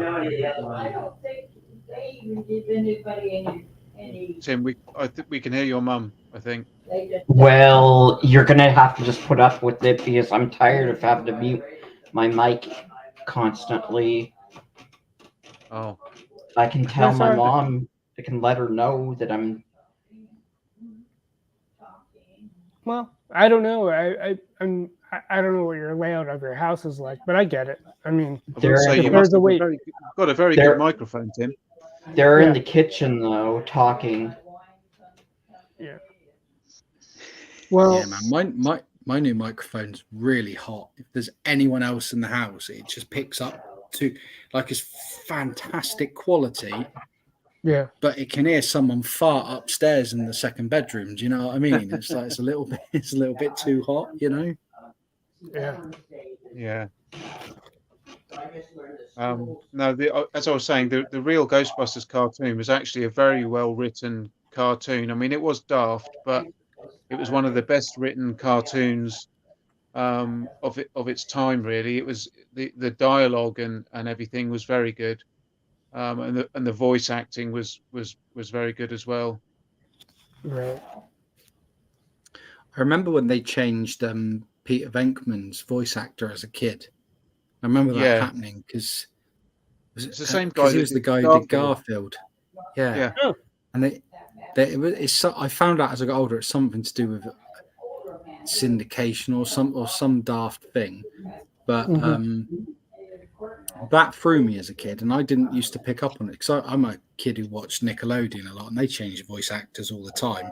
Yeah. And Teenage Mutant Ninja Turtles was notorious for changing the blooming voice actors from episode to episode.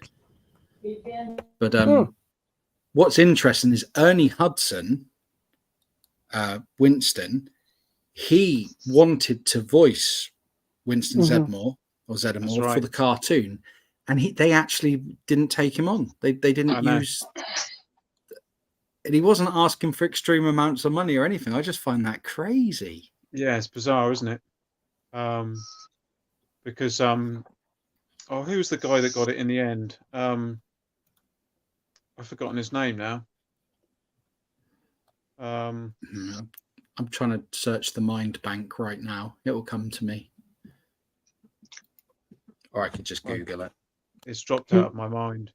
It was the guy that did. I just had it and it's gone again. The guy that has the talk show, or that had a talk show in America. Steve Harvey? No. Montel Williams? No. Arsenio Hall? Yes. Yeah, that's him. Yep. Arsenio Hall. That's the one. Yeah. I didn't know that. Yeah, he got the gig instead of Ernie Hudson, which is just bonkers, really.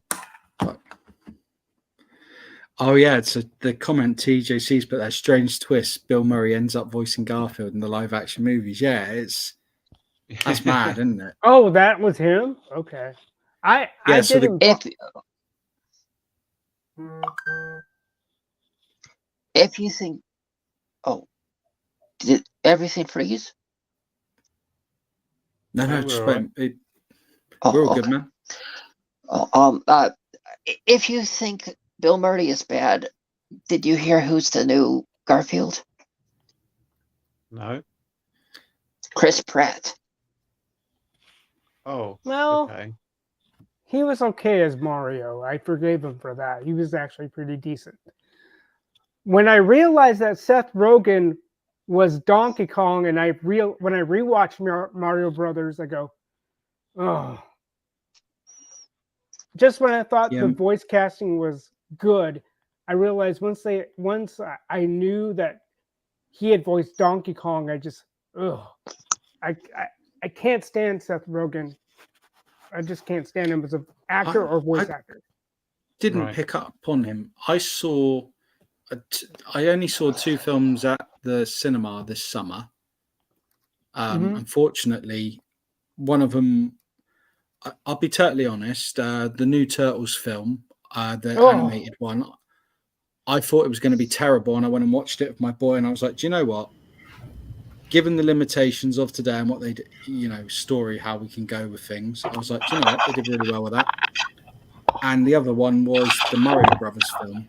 And I really enjoyed that one because it was just like you could just go in, and I think because I'm older, so Jack wouldn't have got some of the references, but it's like the bit when Mario goes to the castle and he walks up to the mushroom guards and they go, the princess is in another castle. It's like, yeah, if you played the game, you get that reference. And like the Mario Brothers rap in it, but I thought Turtles was quite funny, and when I watched it a second time, and I had the ability to pause, I definitely didn't acquire an illegal copy or anything. Some of the stuff that you see in the background, and it just like April's notebook, the question she's got for the Turtles, and one of them is like, "Are you the cause of COVID?" It's like little daft questions like that. Just like little subtle things, and you're just like, wow, boom, they got that in there. And what was the other one? If I've seen you, are you actually any good? Are you actually any good as ninjas? Are you actually good or bad ninjas? Will you have to kill me now? It's just all these little subtle things that there was a lot of clever humor in there. But so is the new Turtles movie completely CGI, or is there some live action there? No, it's completely CGI. Yeah. it's completely CGI, but it's a really odd style. I must admit, from watching the trailers, I found the style of it sort of didn't sit right with me, because it's sort of CGI turtles, but sort of scribbled. You know my style of art, Dave, where it's very scribbly and stuff. There was a lot of that sort of thing going on in the background, and I didn't think it meshed. And I must admit, for the first 5-10 minutes in the cinema, it took me a while to sort of get used to it. And once I got into the story, because the story, I mean, I know my turtle stuff back to front, but I thought, given it was a retelling and that they had to change certain parts, I thought, well, they actually did it quite.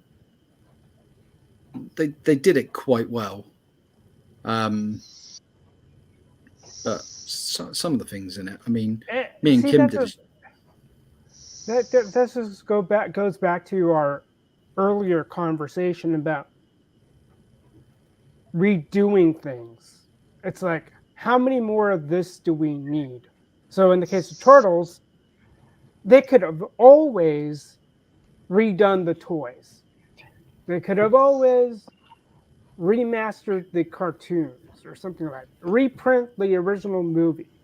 Because with every redo, you're always going to find a way to change the definition of what it is as a Ninja Turtle. Like, going back to your question about movie into episodic form, there was a point made by a YouTuber, Script Doctor, who said they should have done the Spider-Man continuation as a TV series to show the growth of Peter Parker and possibly an evolution of who would be next in line, as opposed to like, oh, here's this new guy, Miles Morales. Like, there is no real story.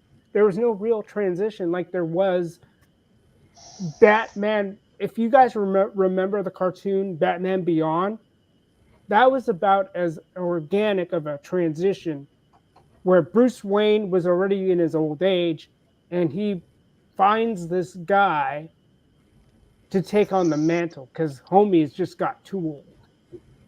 So they could have done something with Peter Parker's character over episodes where Peter would have a family. He's older, but then he would still fight crime. And then maybe at some point they could have handed off the mantle. It's like there's a way to do a continuity and a discontinuity, but they just don't know how to do it right. So with Turtles, they could have done something right. Well, actually, they did do something right in the 2007 version. If you remember, in the 2007 animated movie version of the Teenage Mutant Ninja Turtles, they take the events of the first film, and the movie is the 2007 one is a sequel to the events of only the first film. Okay. So, and it's really great because they showed that after the events of the first Teenage Mutant Ninja Turtles film, the one ended up going off to the jungle for training. The one with the leader, I think I forget which one it was, but he the one that had the sword. Leonardo. Yeah, he went off to the deep jungles for a year of training.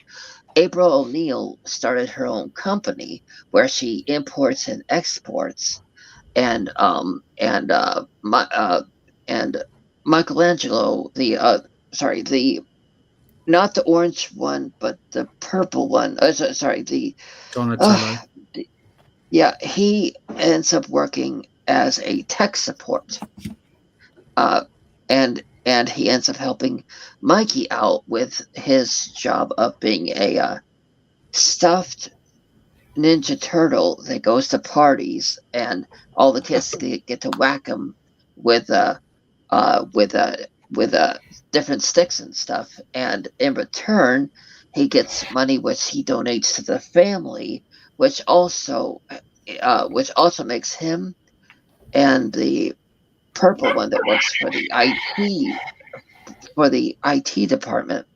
They are the only two bringing in a source of income, while Mikey is the only one bringing food back for Splinter, which he has gotten a addiction to birthday cake. It's kind of interesting. Sorry, carry on, dude. And it's just the and it's really interesting how they turned April into the kind of dominant one in the relationship between her and Casey, because they basically turned Casey into the muscle, and he's just there to help her, and their relationship is suffering. But there's a deleted scene where in the end he does propose to April, but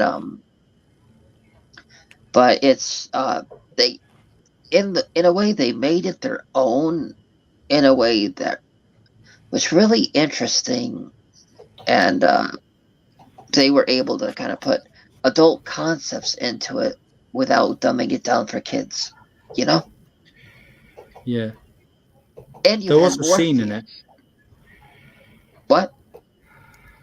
So I was just gonna no, carry on, dude. Carry on. Carry on. My brain is full of turtle stuff. You carry on, my friend. And they had Morpheus narrating it. Do you remember? Mm-hmm. And do you remember who they had as the villain? I don't, because I'm going to hold my hands up and say I've seen that film twice. Once was when it came out on DVD. Once was probably about 2 years after. And the only reason I've got reasonable knowledge on it now is because of a project me and Kim did together on Turtles. There's a really cool scene in it, but sorry, dude, carry on with your point. Captain Luke Picard from the Star Trek series, the Next Generation, he plays a kind of a Viking guy that's been alive through all the ages. So he's the main bad guy, and so when you think about it, they had Chris Evans playing Casey Jones. They had Buffy from Buffy the Vampire Slayer, Sarah Michelle Gellar doing the voice of April O'Neil. They had the Captain Luke Picard from the Star Trek Next Generation being the main baddie, and they had Morpheus narrating it. And to this day, it's the only Chris Evans role where they did not kill off his character. Because if you were to make a sequel, he would still be alive. That's his only role where they did not kill him off. If you're not counting that rom-com that I'm trying to think of, that Nick probably is very familiar with, called what is that one about the babysitter?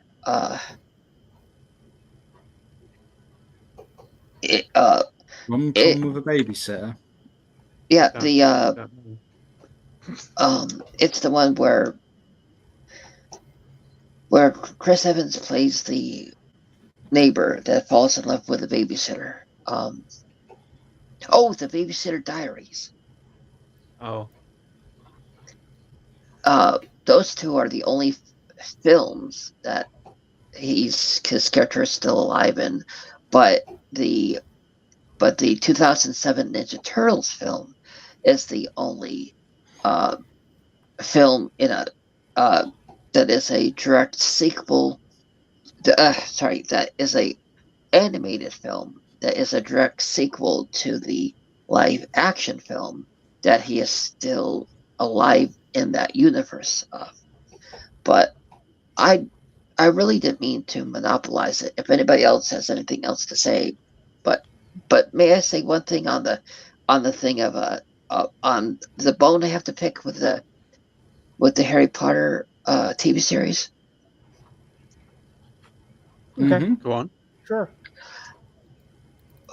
All those years after waiting for another Harry Potter film, there was one way I thought would make a really good TV series, even after that failed one with the guy that is writing the Beasts, Fantastic Beasts. I honestly thought the tale we all wanted to hear and see was a prequel series starring Harry's parents and all those people, their adventures. I thought that's the tale we all wanted to see. And to find out they were not going to do that tale, but that the series is going to basically run on showing the adventures at the Ministry of Magic, along with little bits here and there at the castle. I am not interested in that. I want to see more of Lily. I want to see James. I want to see Lupin. You know? Well, I mean, do we really need to hear their stories though? Because we know what happens in the end. It's like the whole Obi-Wan thing that Disney tried to do, and same with Andor. Like, we kind of know what the end result is, what it's going to end up being. So it goes back to that Hollywood risk aversion. Even though they take stupid risk at the same time, people wonder why we have failed products. Is because people don't want to put in the work of creativity, of putting a story together that may be part of the lore, but might not have anything to do with the core characters of Harry Potter. I'm trying to think of properties yeah, go ahead. Well, then I have a question for you.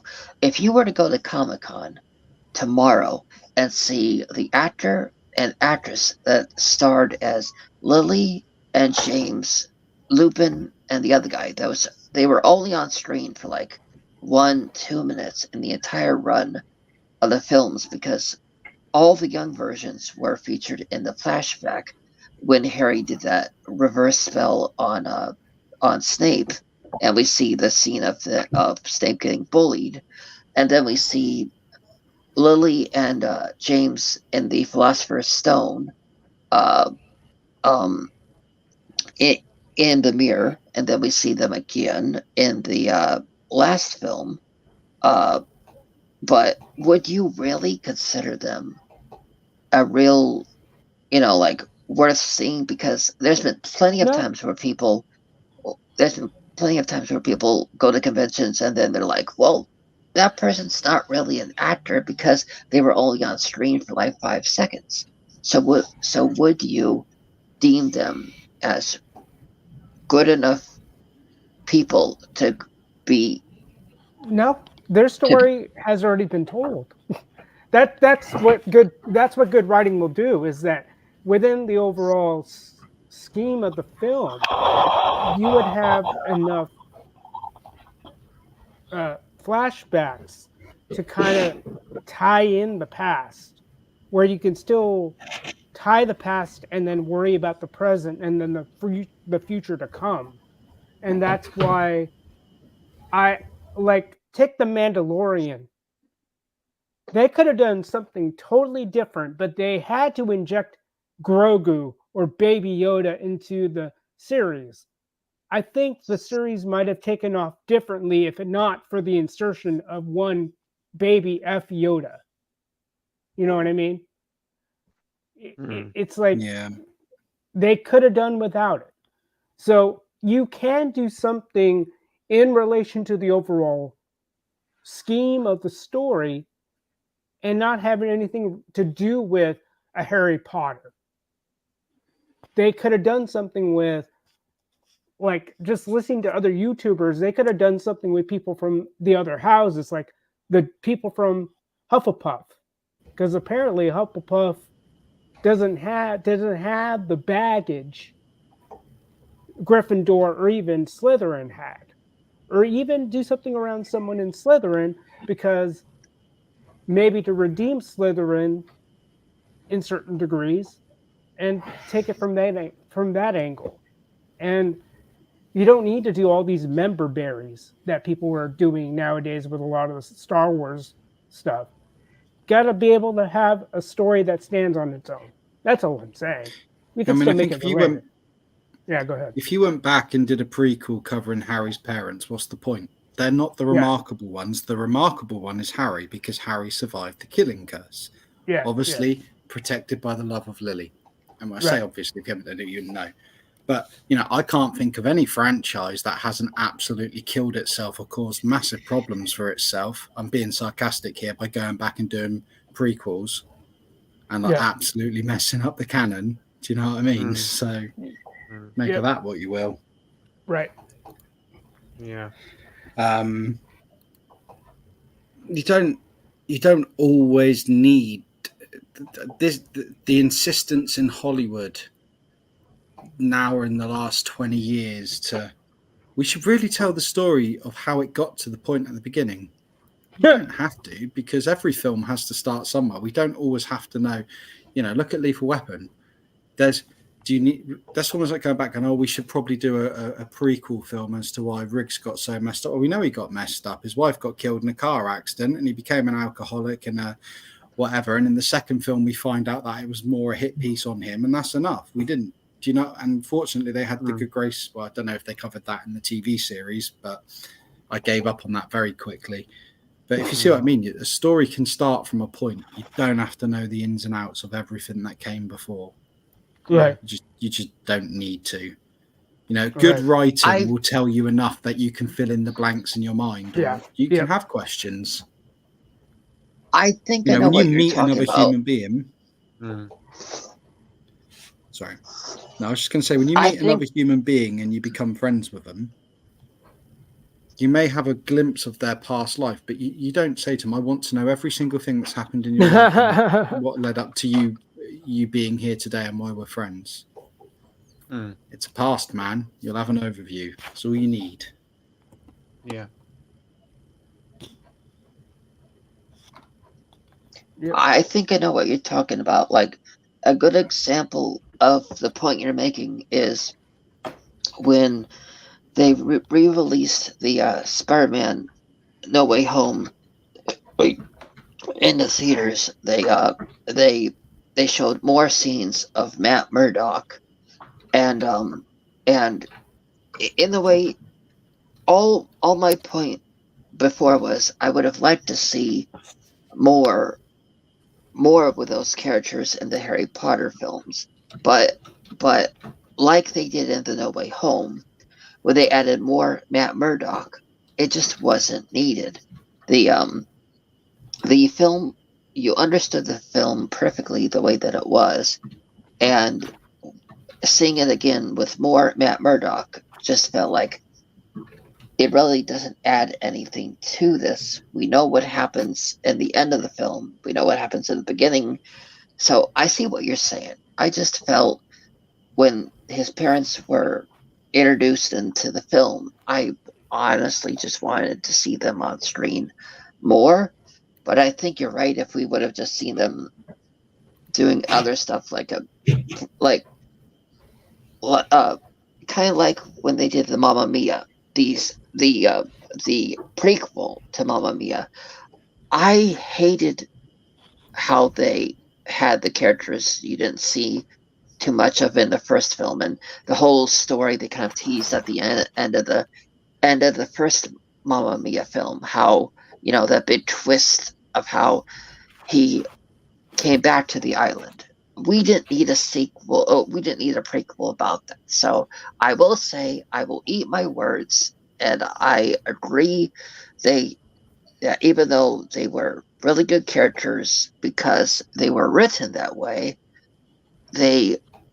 you are correct. It would just end up making us hate characters that we got used to seeing on stream for only a couple minutes.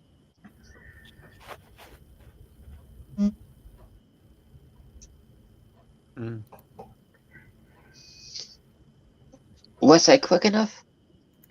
Yeah, No, that's yeah. fine. We're letting it sink in. Yeah, as I'm getting older, my brain takes longer to process things. I think that's just that and tiredness. I definitely am tired this week. But who's Terry? You said in the chat. TJC. Oh, that's okay. Yeah, he said we need a couple of whiskeys when we meet up in April, and I said yes, we definitely need a few. Whiskies. I need a Boilermaker. Nice. Last time we met up, me, Terry, and Scuba Pete, there wasn't much of a whiskey selection at the hotel we were at, so we decided to drink some Jamesons that evening. It was very nice, very relaxing, and I got a bit drunk, and Scuba Pete brought me a McDonald's to sober me up because he's a lovely guy.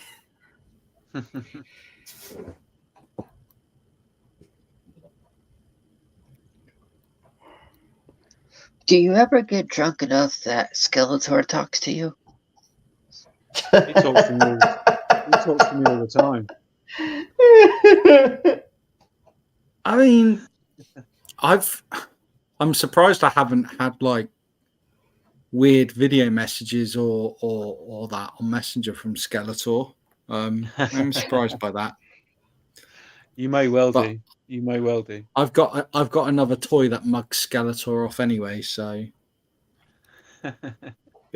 you know, Big Jim was mugging him off the other day, so you know. Yeah. I'm quite happy with Skeletor's video this weekend. I think it's going to be there's quite a good moment in it. It's going to be quite enjoyable. I'm looking forward to recording that. I'll probably is it do PG? No, not really. Brilliant.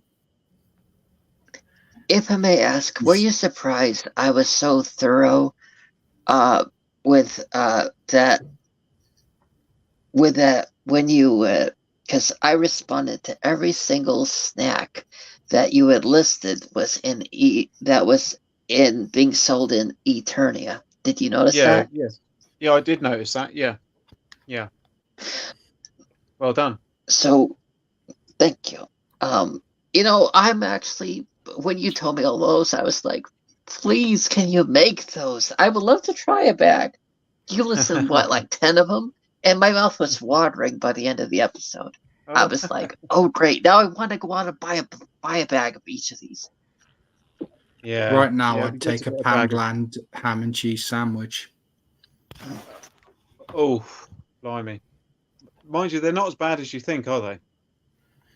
No, they're not. Well, one of your locals. I only say that because just before Carla went up to bed, she was watching Ashens and Barry Lewis reviewing Poundland sandwiches. Now, well, Ashens is your neck of the woods, isn't he? Yeah, he is. Yeah.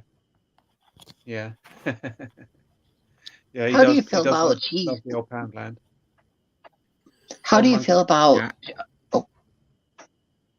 How do you feel about cheese tasties, or cheese toasty? Cheese toasties are a staple of English children growing up. Cheese toasties, beans on toast, cheese and bean toasties. Yeah. If you grow up in a proper council estate like I did, mate, crumpets with beans, cheese toasties, stew, and a roast dinner on a Sunday. It's pretty staple meals. It's what makes you so big and strong and have diabetes and obese, but it doesn't matter. Beans on crumpets. I'd never thought of that before. Oh man, that was a thing when we were growing up because my mum and dad obviously had 5 kids because they didn't understand contraception or that they could watch the TV.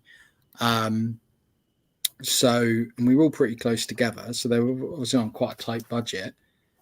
But the crazy thing is, some of these things where as kids, which you'd look at and go like poor food. Do you know what I mean? Like, I still crave them to this day. They're proper comfort foods. Yeah.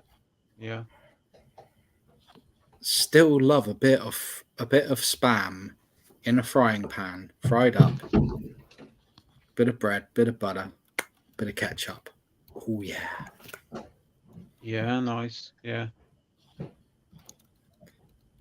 I mean, I spent 6 years running a high-end butcher shop, delicatessen, and we won awards for our sausages and stuff. But I still, as nice as they were, I still like the good cheap sort of, you know, Asda or Tesco own brand sausages, because comfort, isn't it? It's Right. what you know. You eat what you know. Yeah. Yeah.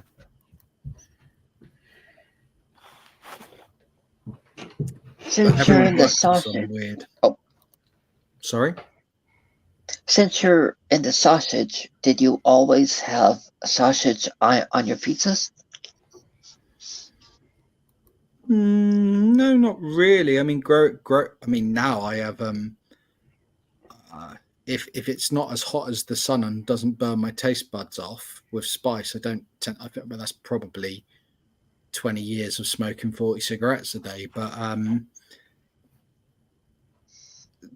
no, growing up, my pizzas were quite boring. It was margaritas or pepperoni. You know. Terry, don't forget ketchup sandwiches. Yes.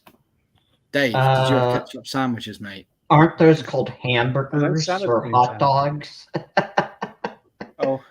I don't know. Sorry, what's that, Tim? What would you call that in the States? It's just literally. I'm just literally talking a piece of bread, ketchup squirted in it, folded in half. There you go, ketchup sandwich. Well, Well, here in the sorry.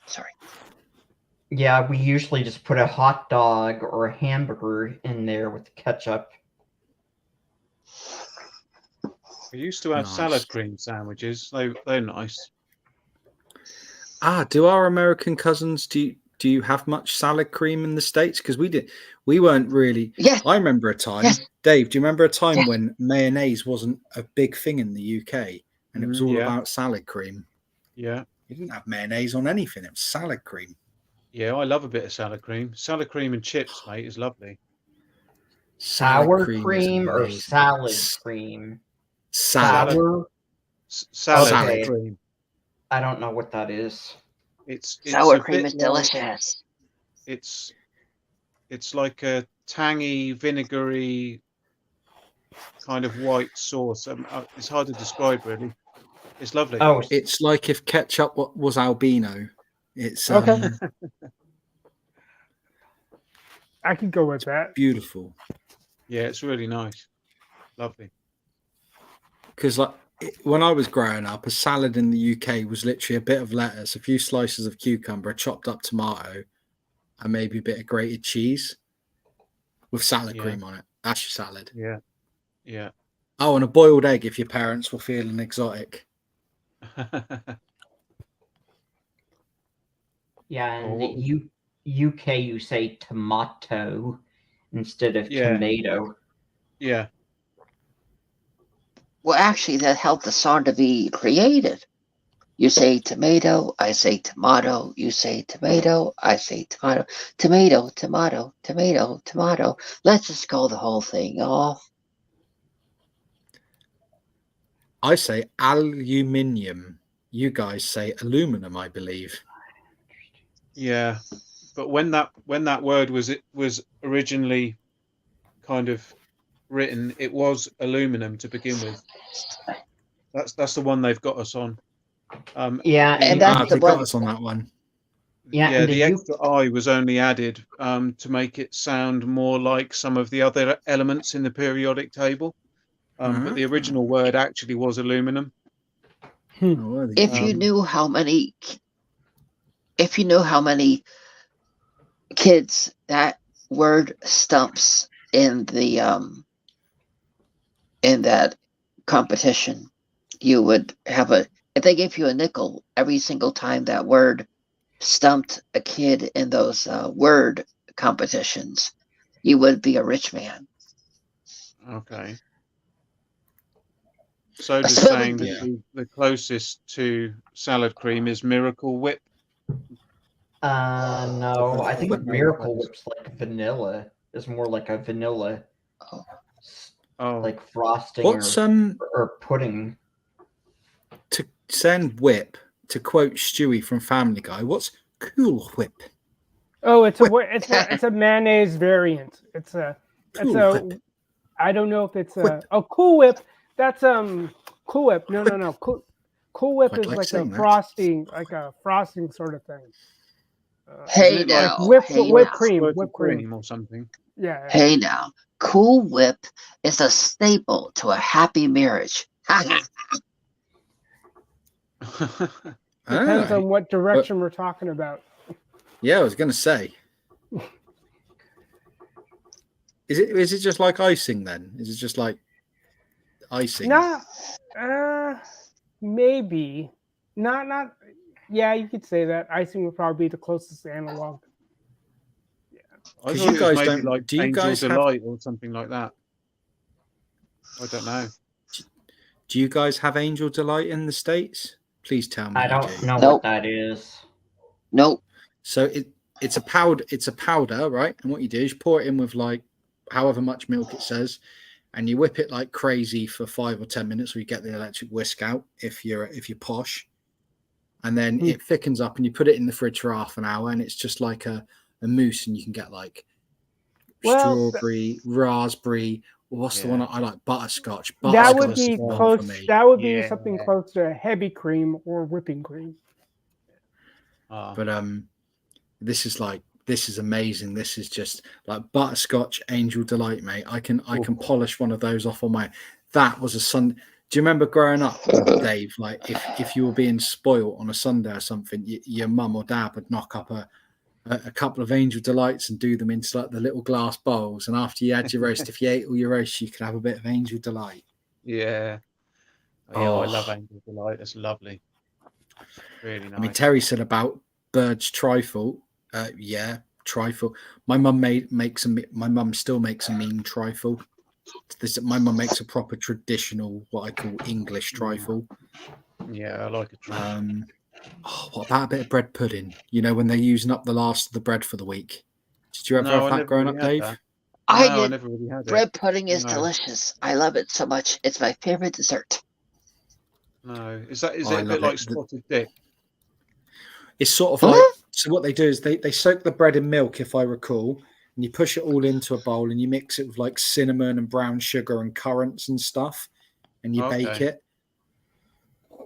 Excuse me. And it's if you were being really spoilt, you might have a bit of Quick Save's no frills vanilla ice cream scooped on the side of it, you know. Oh, okay.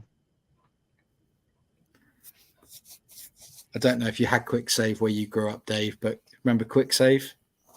Yeah, we didn't have them where I grew up, but I do. I am familiar with them. Yeah. They had a brand often called find No some of these- Frills.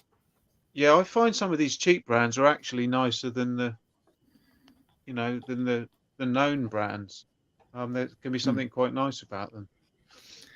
Do you remember in the I quite 90s like when cheap sausages and cheap fish fingers? Go on. Mm-hmm. Do you remember in the 90s when like supermarkets were selling tins of beans for like a penny a tin? Yeah, cheap.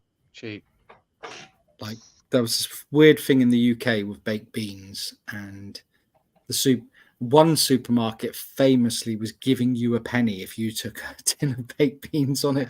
It was just a daft promotion thing. But baked beans were like, and they were a real staple over here. Well, they were when I grew up. And, you know, they were so cheap. Because I remember, you knew if mum and dad were on a bit of a tight budget that month, because she'd make a spaghetti bolognese, but she'd dump a tin of beans in it to make it go a bit further. Do you know what I mean? Yeah. Baked beans and everything. Yeah. So I have happy memories of it. I like cottage pie with baked beans. That's nice. Oh, cheeky. That is nice. Yeah. I like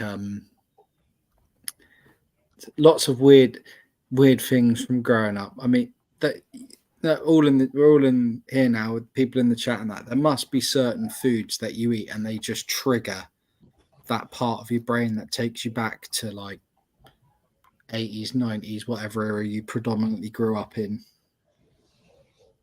Yeah. And strawberry Nestle milk. Okay, yeah. Mm-hmm. Yeah. Like Nesquik. Yeah, that's all right. Yep.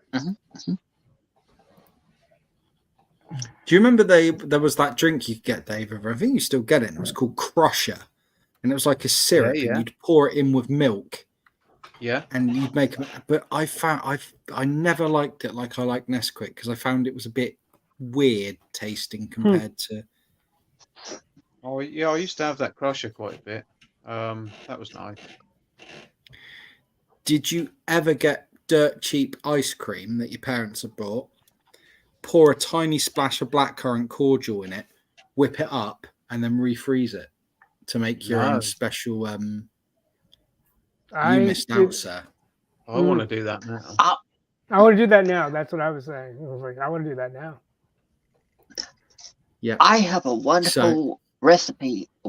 I have a wonderful recipe if you guys would like to try it. Love to try it. Fire away. Okay. You take those cordial those chocolate covered cherries and you put them in a thing of milk and you use the spoon and you swirl it around, and then if you don't mind showing it, then you have chocolate covered cherries with milk. Okay. It's a really good pick-me-up if you need something, like if you're going to need to be up for a couple hours. You may not feel it in the first 5 minutes, but then on the 10, you're like, why is everyone always moving so slow? Uh, And if I may say, I've really been trying to do pretty good in the live. Have I been doing better? What do you mean by that? Early on, you said everyone needs to take their own turn, and I really tried to do better. yeah, I mean, it can be difficult with a lot of people on the stream to get it right. I mean, sometimes it does things do clash, but that's okay. Hey, what's up, Puss? Hi, kitty cat. Yeah, I mean, that's why I said earlier I wasn't meaning to come across rude or anything, but when I said to Tim, like, I'm trying my best not to speak over anyone, but sometimes with the talking and with the natural lag you get, sometimes you go to talk, and I know from recording on StreamYard with Kim, and I've just had a bastard of an edit where it looked like we kept trying to talk over each other, but there could be like a momentary bit of lag. And by the time, do you know what I mean? By the time it catches up, you can sort of go to speak, but the other person hasn't really, do you know what I mean? It just sort of, so you've got all these different things. It's just one of them, isn't it? You know? Just do our best. This is, we've all met Billy before, but he's, Oh, he's the upside down cat. he's excellent. He is. What was it? You witnessed him assault Ozzy last night, wasn't it? I You did, said yeah, you witnessed. Yeah, I saw that. I saw every bit of it. That was a shockingly gratuitous piece of physical violence that I saw. Yeah, Billy can be a butthole at times. He really can. Who's Ozzy? But Ozzy's my ginger cat, Tim, the Okay. real old one. Oh. But Okay. I'm not mistreating this cat at all. This cat just always wants to lie upside down like this. This is how he wants to spend his life. Well, I He's got just- something for the cat. Oh, What is that? I can't see it too well. looks like a rat. Oh, it's like a mouse. Toy mouse, toy rat. Figure-esque. So, Yeah, but the cat will be at it for some time. Because it's not the mouse or rat you're looking for. Look at Billy. how do you end up with a cat this daft? I'm not. This is his choice to be like this. He is purring. He is happy. Oh, This is constant. This is all he wants to do, and he likes to stretch out. he's excellent. I swear Oh, to God, like brilliant. this cat just wants to be upside down. He's not in any pain here. If anyone's going to go, shouldn't hold a cat like that. I've had cats since I was 3. Cats are unique little beasts, and some cats are strange, and this is just his quirk. Because Dave, you've got a cat. Dave, Yeah. you've got a cat. If he didn't want to be like that, he wouldn't be like this, would he? No, that's right. He's loving that. He would be gone in a heartbeat. He's loving that. He is just. He's purring. He is. Oh, he's living his best life. Fantastic. I just always seem to end up with the defective animals. And by the way, he's still here being held like this. It's just like having to rest him across my legs now because he's killing my arms. I always end up with defective animals. Rose had kidney issues, and they reckoned at 4 years old that he might not live that long. Well, I kept him going to 15, and like he had a good, happy life. Ozzy is just stupid, and this thing. If any of you follow me on Facebook, this thing can get on the top of doors now. He can just like climb up doors like Spider Cat. Yeah, he's cool. Do you want him, Dave? I could I post like him to you. Yeah, I like him. He's brilliant. I don't think Ewok would be too keen. No, I don't think so. Oh, bless her. But yeah, it's Yeah, he's cool. Tim's got a cat, hasn't he? No, I don't have any cats. Oh, sorry, I thought you did. No, you get visited by cats, don't you? Yeah, the neighbors next door have a couple cats.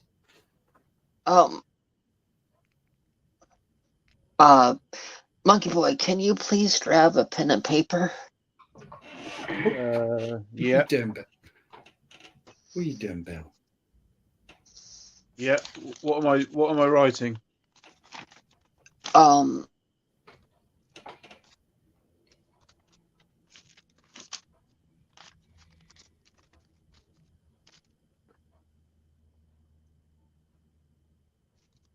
Go on. There you go, Bill. I'm waiting. Yeah, you said for him to grab a pen and paper. What did you? I think it's _ monkey _ from _ YouTube. And what are you telling me? Is this an Instagram thing? What? Yeah, are you giving him an Instagram thing? Because he's not on Instagram. I'm not on Instagram, Monkey. Okay. I don't use Instagram. I can write it down. I'm just saying so that in the future, if you decide to have the link sent, you can send it to there, because my phone is in the process of getting close to dying, and I know you guys wanted a way so he wouldn't have to send the link in chat. Right. Well, tell me again what it was. The what? The _ Yeah. monkey _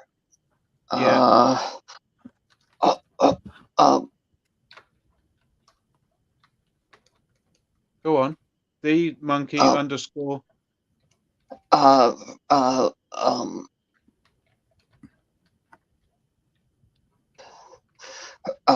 from _ YouTube _ Okay. Okay, I've written that down. I can give that to Tim if he wants that. Because I think I found it on Instagram.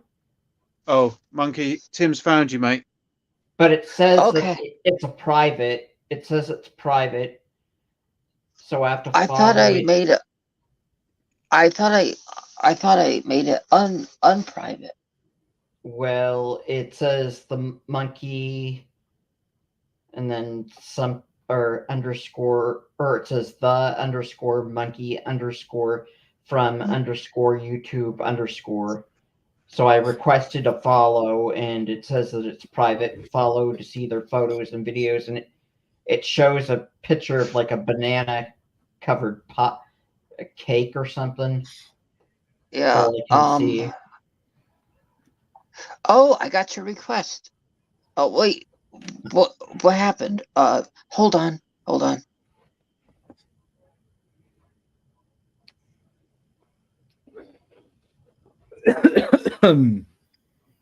Excellent. Yeah, I was able to look it up, do a search. Cool. So we can find you again, Monkey. That's no problem.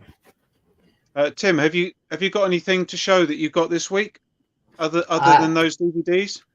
The Blu-rays. That's all I That's had. it, is it? I don't really have anything else to show. I never got around to opening up any of my other action figures or other packages yet. Oh, But it's I've been got some time now. That's not like you, Tim. Normally you would have opened them by now. Well, it's just I've got other places to put them all, so I just want to set things up. And it looks like we lost what's his name? The monkey. monkey. I think he said his battery was running low, so he might have. Oh no, here we are. Can you check Hello. to see? Because I think I accepted it. It still says request. I'm not getting anything else. Thank you, Oh, Gerard. there we Night, go. mate. Now for joining you're us. following me. I had to refresh the page, but it's buffering, I think, a little bit. I bought something this week. Did you? What did you get? And I find it alarming. So my boy went and saw his physio this week, and she recommended we buy a deep tissue massage gun. Right? It's not a toy. I'm just going to turn my background off and show this thing to you, because I have bought this for the reasons to which it should be bought for. However, right? If you're telling me that doesn't, I think she was mugging me off, mate. That's all I'm saying. That's all I'm saying. But that is for like muscular aches. Yeah, I know, yeah. That is Well, for I just got- muscular aches. I just got a foam roller. But I don't need anything battery operated. You know, those foam rollers, man, from the yoga shops or whatever. So Nope. Yeah. That toy is for her. That's a female something. I won't Well, say because it won't be inappropriate. no, I mean, yeah, you it's a can look deep at it tissue that way. massage gun. Yeah, it is what it is. It's fine. But I mean, I will be fair. Like, I used it on my neck last night because I had to plaster a load of ceilings this week already, and it does. It does blooming out with the aches and pains I get in my neck after work. So it has its uses. So you put it on your neck, and it Cool. feels like your brain's shaking out, and you can feel your teeth rattling, and then like all of a sudden you feel like you take it off, and you can feel blood rushing. So Really? wow, I'm alive. Ah. Yeah, it's pretty good. It's pretty good. Isn't it better But, if someone else does it? Well, probably, but I can't really say to the missus, "Can you like hold that on my neck for 10 minutes?" 10 minutes. Yeah, you My can. bo- Yeah. It's that would mean that she'd have to stop doing her cross stitch and then where do you draw the line? Then I'll be asking her to help me do my YouTube stuff. No, just Right. to be honest with you, I didn't think of that. I'm just trying to make up excuses, Dave. That's what I'm trying to do. I'm badly wrong. It's gone badly wrong, mate. But I have So got a is that- stress llama. Yeah, we saw that at the start. Yeah, that's good. I know, but did you see that he's a stress llama though? Did you see that you No, can we didn't like? know that. No. Well, there you go. See, it's the small details. Although it's cool. actually my son's because he has his little toys for like his like his like sensory toys and stuff. And to be honest with you, his head's starting to fall off. So. Oh. What do you mean? What are you talking about? Oh, The llama, his head falling off. Oh, yes. Yeah, okay. Yeah, we got a little box in our at once. No, it's all good. We got a little box of like sensory toys. Yeah, I didn't understand. I thought you were saying your son's head is falling off. I didn't understand. No. I mean, he does have a couple of issues, bless him, but his head's not falling. Thankfully, his head is very firmly attached. It's more his coordination and muscle cramping that gets that poor little, which is Jackson's little issues. Bless him. Oh. But no, he's good as gold. He's funny, so smart, such a clever kid. You know, when like, well, I think I'm the only one here with a kid, aren't I? Like in this chat here, but like, you don't have to have a kid to know this because you will have met other people's kids. You know, when you realize kids who are like a third of your age or a quarter of your age, when you realize that they're already more intelligent than you, and you're like, damn. Oh, good job. Anyone remember llamas with hats? No, but I do remember a game on the Commodore called Llamatron, which was absolutely fantastic. What was that on? I think it was on the Amiga, but it might have been on other systems as well. But I'm sure I had it on the Amiga. Llamatron. I'm going to see if I can legally acquire that ROM right now. Yeah, it was good. It was it really manic, but yeah, good game. Llamatron. Yep. Yeah. Oh, I think we all need Llamatron in our life. Yeah. It was good. It was clearly written on drugs by someone. It was a very psychedelic game. Released in 1991 on Amiga, Atari ST, and MS-DOS in 92. There you go. And the artwork for it sold me straight away. I mean, that has sold me immediately. That I count what? 1, 2, 3, 4. I mean, there's under 40 pixels in that little llama there.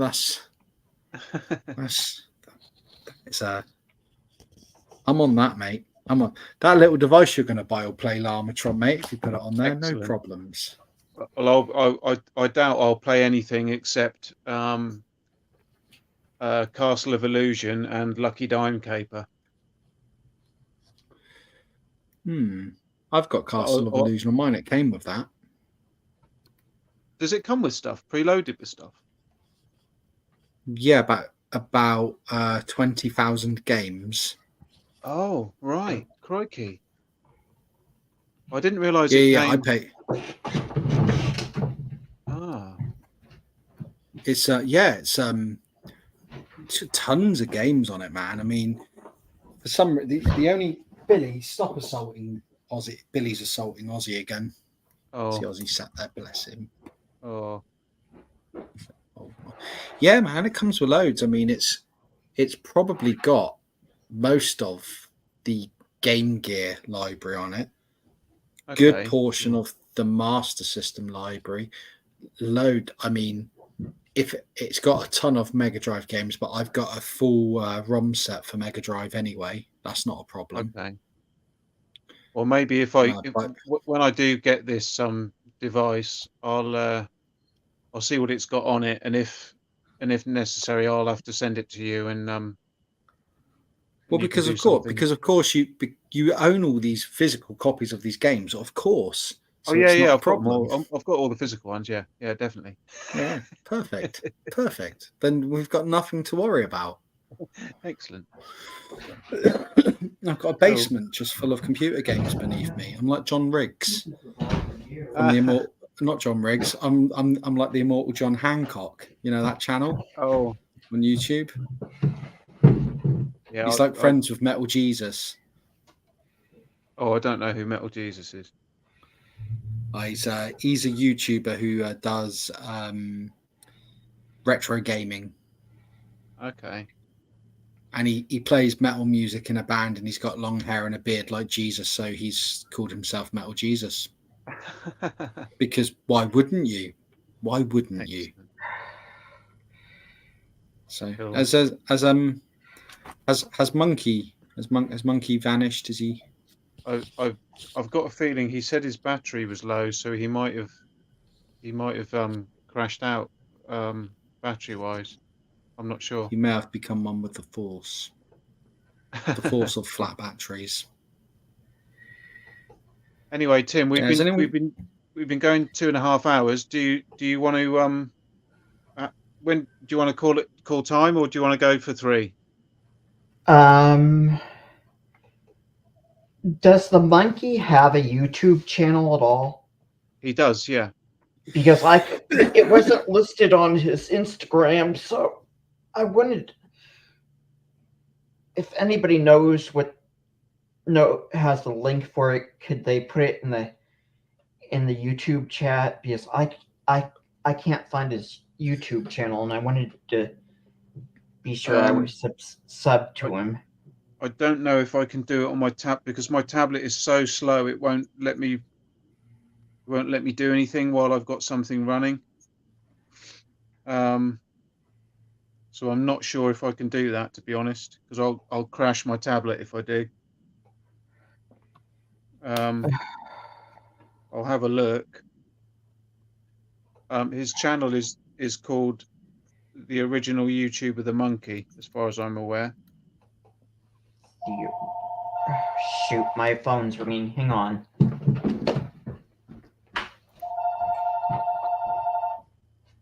I'll see if I can find his wireless collar. I'll see if I can find it. Caller ID says wireless caller. They won't tell me who they are. Wireless? I've not come across that on a caller ID before. Yeah, it says wireless caller, and it gave it's the typical number. Yeah, typical. And so the original YouTuber, the monkey. Yeah, I'm trying to find it. I have seen it before. I'm sure I'm subscribed to it, but I'm not finding it in the search. Yeah, and I'm not finding anything under that either. Wait, you're not able to find it in his Batman. handle? I don't know what that is. Maybe he's actually Batman. There's Animal HT, which comes. Oh no! Here, hang on. I've got it here. Let me try and.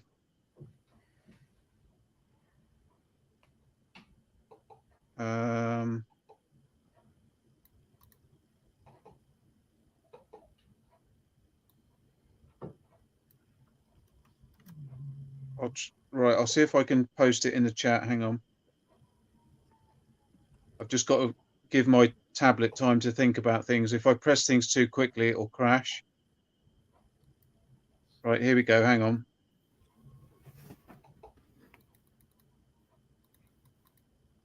There we go. I've put it in the chat now. That's the Monkey's channel. If anyone wants to go and check that out. Okay. Yeah, now I'm subscribed to him. Okay, cool. I'm sure I was, but But it doesn't. It looks like he hasn't had any new videos for the past 5 months, unless some of his shorts have been. He's got some shorts. Yeah. Well, anyway, that's where you can find him. Mm-hmm. Oh, I hear something. Oh, I hear can a cat. Yeah, I heard that as Oh, well. that's Billy. He's jumped on his beanbag and now he's quite literally kicking himself in the head. I'm not exaggerating. Yeah, an Universal toy collector just got back from work. Nice. Ah, Nice. Sue. Good old Sue. Good old Sue. Oh, I've just had I'm a bit anal when it comes to all these different systems they do, but I've just had a new video through for another Ambinic system. Right there, Monkey. Yeah, I'm all right. Sorry, It's man. 'cause I'm I'm just trying to being a sell you. child. That's cool.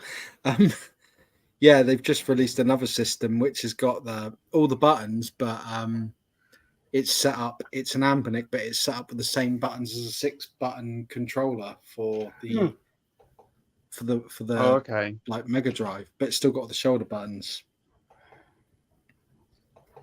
Oh, I saw an advert for one that was the Game Boy style, but that doesn't really appeal to me. I prefer the Game Gear. You know, the sideways one. Sorry I to interrupt. will My definitely cat's get literally kicking the crap out of himself. What's wrong with I have him? to show this. Is He's he just a sick? nutter. Oh, No, he's just a nutter. He's just a nutter. Excuse all the toys, but I have a 9-year-old. He's just okay. He's So- It's a just mystery machine. You've got a mystery machine there. and a Dalek and a bloody TARDIS and Yeah, a ton of Dalek. Playmobil over there. My boy's got good taste, man. He's watching for all the Tom Baker Doctor Who's at the moment. He's loving them. Yes. Oh, cool. Love Tom Baker's Doctor Who. Yeah, he's yeah, cats, man. You can't work him out. Don't bite your tail. Give up with him. Give up. I just got a defective one. That's what happened. Soda Cauldron saying, is asking you, Nick, are you sure you're just not a bit Alan? Predictive text bans. Love it. We have I occasionally work with a guy called Alan, and strangely my phone often changes Alan's name to Anal. Like predictive text is like, wow. Predictive text has dropped me in it has made me look a mug more than a few times. Wow. But it's learning, so you must have put it in there previously. It's just learn what you've taught it. You've only yourself to blame. Yeah. I don't think that's true. It often predicts many strange. I don't want to go through the list of words it can predict. It's Yeah, well, when my dad was alive, he would like to play bingo a lot, and they were selling this one bingo game. I think it was called A Shoal. There would be a person walking around saying a shoal, and then some people, I guess they were old and they couldn't understand. They thought, what? Or what's that person saying? Oh, asshole, sell to me.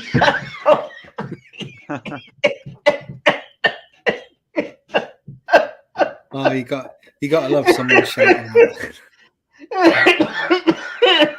All right, Tim, are you okay, buddy? I don't know what's funnier, the story or I love seeing Tim crack up. It just brings me so much joy. Yeah, it's just sometimes when I laugh really hard, I just laugh so hard I start choking. Oh, crikey. Careful. Oh, Well, I don't remember really that. choke, I just cough really bad. Yeah, you want to be careful with that, Tim. Just found out they Doctor Who all on the iPlayer and stuff. Yes, they are all on the iPlayer at the moment, which for me and my missus and my little Whovian child of mine is amazing. My boy cosplays as Matt Smith, and we went to a thing at the Bovington Tank Museum, so I live about 5 minutes from it. And they have a sci-fi day there with all the Daleks and everything and all the people dressed up. And they took a picture of my boy with the Daleks. And he decided they wanted to just take a picture of him stood by the Daleks, but he decided to do an action pose with his sonic screwdriver flared out. And they said to us, "Do you mind if that photo gets published anywhere?" We're like, no, not at all. He's been used for all their blooming Sci-Fi Day advertising campaign. He was in the blooming local paper. He was on Facebook. He was on their website. No, it was really. Cool. He was really chuffed with that. Because there he was in his little Matt Smith outfit with his sonic screwdriver posing. Because, you know, it's so funny. So we were walking over, they had a event on at the start of the day called an audience with the Daleks. So they had a load of people in Dalek, like, they're not costumes, are they? But Dalek suits, you know, the rigs. And basically, the audience could ask anything they wanted to the Daleks, and they had a guy there as Sylvester McCoy, cosplaying as Sylvester McCoy's Doctor, sort of narrating it, sort of being.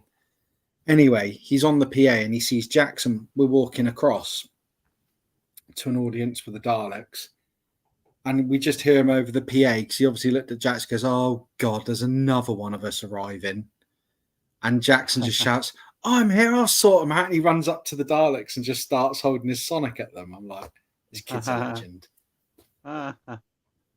He loves it. He loves it, man. And he's got a little. He also likes to cosplay as a unit soldier as well. So he's got his little camouflage overalls thing with his unit patch we've sewn on it for him, and his little. He's well into it. Oh. I used to watch Doctor Who when I was a kid, but I can't remember any of it. It's bizarre. I know I used to watch it all the time, but I the only thing I can remember is Peter Davidson's cricket jumper. That's all I can remember. Mm-hmm. Do you not remember his stick of celery? No, not really. I can't remember the exact reason. Carla, my wife, will know 100%. She's mad on Doctor. We had Doctor Who on our wedding cake. We had the Doctor Companion and K9 as our wedding toppers. Yeah. But he says something like he wears it because if there's a certain gas around, the celery will turn purple to indicate it. But the problem is it will take longer to turn purple than it will for the gas to kill him, which is I just thought was quite funny when he's so. Carla could tell you the exact quote, but I'm not quite as good on memory as she is for her Doctor Who. But we've just been rewatching Torchwood, actually. I don't know if you've ever seen that. No, I'm not familiar with that. It's a spin-off of Doctor Who. Right. It's John Barrowman's the lead in it, playing Captain Jack Harkness. And it's it's more adult. It's a lot more adult than Doctor Who is. A lot more adult, like, you know, probably be 18 rated over here. It's quite dark, and the first series didn't get a lot of love, but we're just over halfway through it again because it's on iPlayer because of all the Doctor Who stuff, and I'm actually really enjoying it this time round. Oh, first couple of episodes were a bit clunky, but you got to give it a break because it was a new show. Is it? So is it? When you say it's a spin-off of Doctor Who, what does that mean? I mean, does it have Doctor Who in it? No, but it is in the same universe. So Captain Jack is a character who came into Doctor Who in the Chris Eccleston series, right? And in the Dave. Anyway, he dies and comes back to life, and there's a whole thing in Torchwood you find out about if you watch it as to how that happened. And in the second, I think it was the second series they did of the new show when David Tennant took over, there's an episode where they're in Scotland with Queen Victoria, and they're at a house called Torchwood, and there's this big thing goes on with like a werewolf alien thing. And Queen Victoria starts an institute called the Torchwood Institute to protect the Earth against aliens and stuff. And so Okay. years later, Jack is running what is the new sort of secret. They're above the government. They're beyond the government and the police and all that stuff. It's good. It's dark. It's very dark. It is actually really dark. A few naughty words in it. I thought John Barrowman was a kind of Torchwood was shit. entertainer. Well, some people didn't enjoy it, but I didn't mind it actually because I didn't like I didn't mind Children of the Earth. I didn't like Miracle Day. That was shit because that's when they did a co-production with BBC America, or was it, or whatever it was, and that was terrible. Some people say Torchwood was shit. That's fine. I quite enjoyed the first couple of seasons, and I quite enjoyed Miracle Day as well. Well, Andrew, Kanon and Company was originally going to be a show with both Sarah Jane and K9 in it, but I think they only made one episode, and I'm not even sure if that ever aired. But then I think it did air. I've got it on VHS. But wasn't there just one episode of K9 and Company? It's terrible. I think it's either one or two episodes. I actually brought it in a charity shop on VHS. But yeah, obviously years later when Doctor Who took off again, big style, they did Torchwood, they did Sarah Jane Adventures, which is basically what K9 and Company could have been. Yeah, I think there was the Sarah Jane Chronicles later on, right before what's her name died. It was right before she died, I think. Elizabeth Sladen. Yeah, right before Elizabeth Sladen died, they did give Sarah Jane her own show called, I think it was called Doctor Who, the Sarah Jane Chronicles or something like that. I'm not sure. I mean, it's the Sarah Jane Adventures, but I only watched that. I only watched the Sarah Jane show all the way through about a year ago. It was on iPlayer, and obviously my Litlin was really into it. And whenever I come home from work, we'd watch an episode. So we got through all of that. Let's say Torchwood can be divisive. I think the writing's quite clever in places. I think the first season is really dark with the whole concept of it's very much based around death and what comes or doesn't come after, and it's some quite dark stuff in it, but it all leads to the final episode. Second series was a bit more they sort of found their groove, and then they sort of made it a limited series. They did like one called Torchwood Children of the Earth, and it was played over, I think it was played over 5 nights. I think it was 5 episodes played concurrently for a week, like 5-hour-long episodes. And actually, Peter Capaldi was in that. Well, he was in Fires of Pompeii as well, I believe, an episode with David Tennant.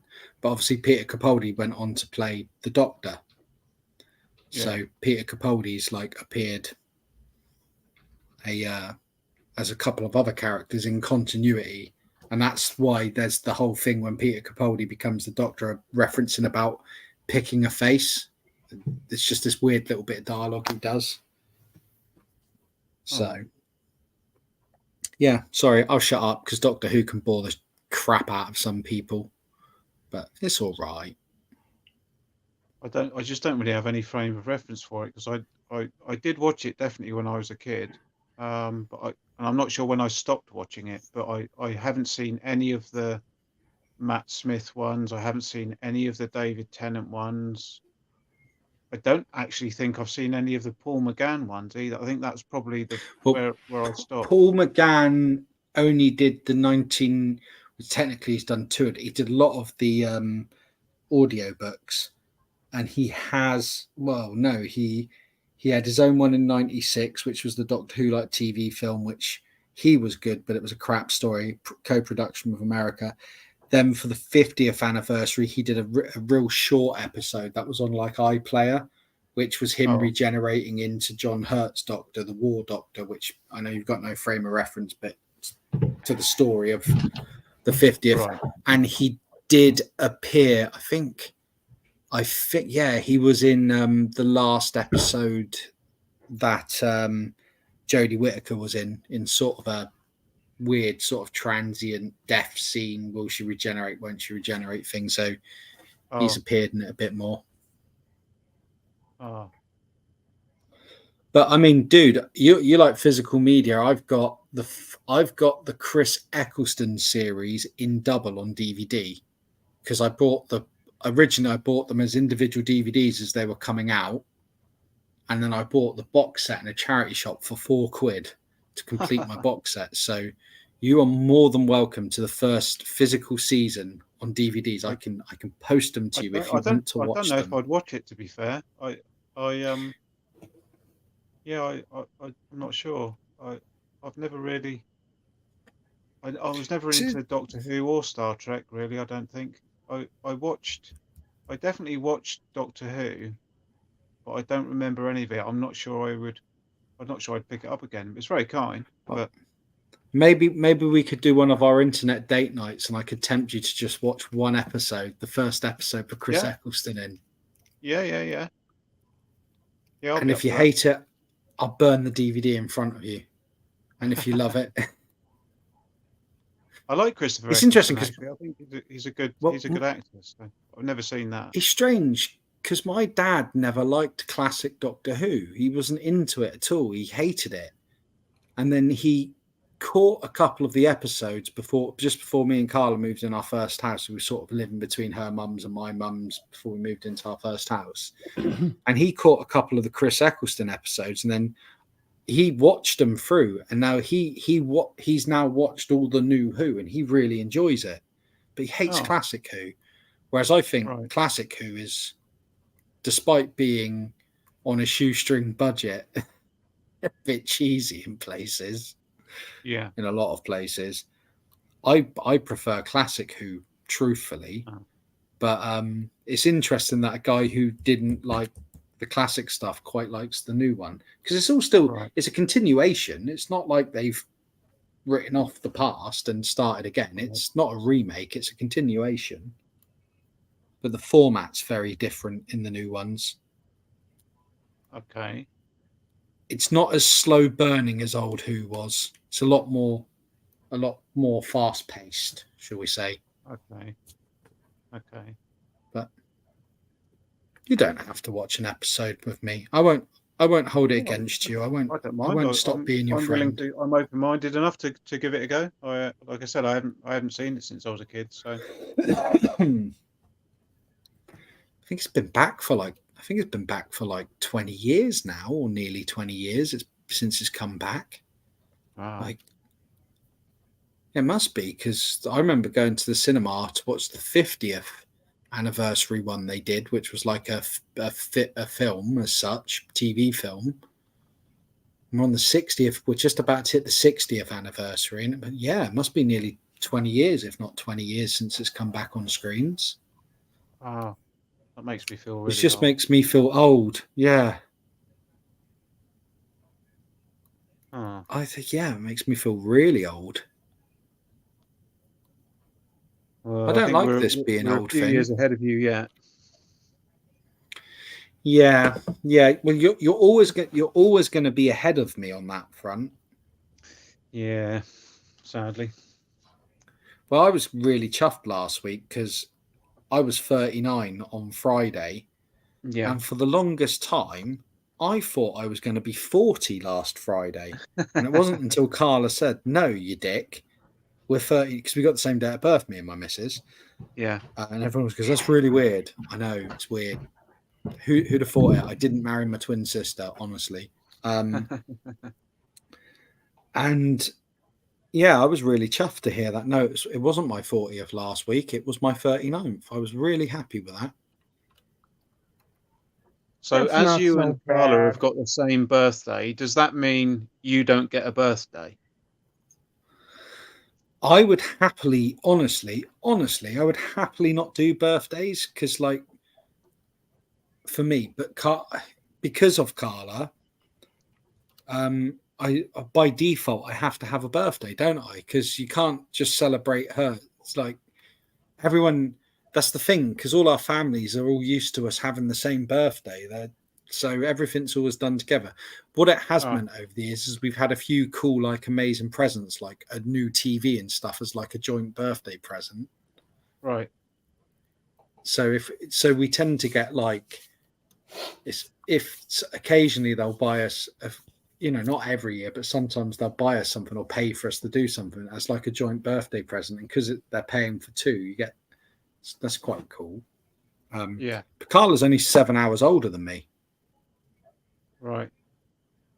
She was Wow. born in Dorchester Hospital. I was born in Poole Hospital.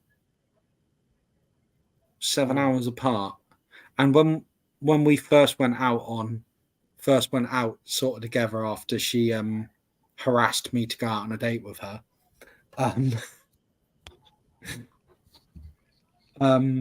She didn't really. I did the chasing. When we were talking birthdays, because she got ID'd at the bar, because Carla looked really young. She still looks the same as she did then, like nearly 20 years ago. I just went, oh, when is your birthday? And she's like, November 3rd. I was like, November 3rd, what year? She's like, 84. I was like, no. And so I made her show me her ID. She had a driving license, a provisional license at the time. And I was like, you're shitting me. No. And I was like, I've got the same birthday. And she wouldn't believe me. So I showed her my driving license. And then it was like, we have the same birthday. Excellent. And now whenever we tell anyone that, people go, oh my God, isn't that strange? And it's a real pain in the arse, because if we apply for house insurance or any bank accounts and that, we have so many times had them contact us or send forms back saying we've written the birth dates in error. Yeah, you've made a mistake. Oh, you've put the same birth date. No, we haven't. So now if I send off any documents or there's any comments on anything, I put a note saying we have the same date of birth. Or if I do like insurance over the phone, because like we're named drivers in each other's car, I make a point of saying we have the same date of birth. It's just not an error. Yeah. That's mad, isn't it? Yeah. It's there's lots of I know lots of people this time of year having birthdays around now, but I worked it out. Would have been around Valentine's Day that November babies were conceived. So I think that's why there's a little influx around this time in November of birthdays. It's very unusual, though. Oh, I've got a cat here. Oh. See the cat. Oh no, she's gone. Ewok. She's gone. She's over there. Let's see if I can grab her. I don't know if I can grab her or not. She might scamper off. Yeah, I don't want you to get scratched or bit. Oh no, she doesn't scratch. She doesn't. Yeah, scratch but or if she's bite. an older cat, she might have arthritis, so she might scratch or bite you because of Here she that. Here she is. A cat. Oh, she's beautiful. Hi, Cats kitty. are pretty good. If Hi, a cat's kitty a cat. softie, they're softies generally, regardless. Yeah, I used to have a cat like that we named Bootsy. That was a girl, but Bootsy died, I think, a couple of years back. But now my neighbors next door have a black and white cat. Their cat's a boy, but I don't know what the name of their cats are. I just know that they have a couple of cats that are boys, one that's tuxedo colored like Ewok and another that's orange and white. And Andrew, sorry, Monkey Boy, I just savagely ripped open some toy packaging and threw out the box. Oh, Feel no. free to block me.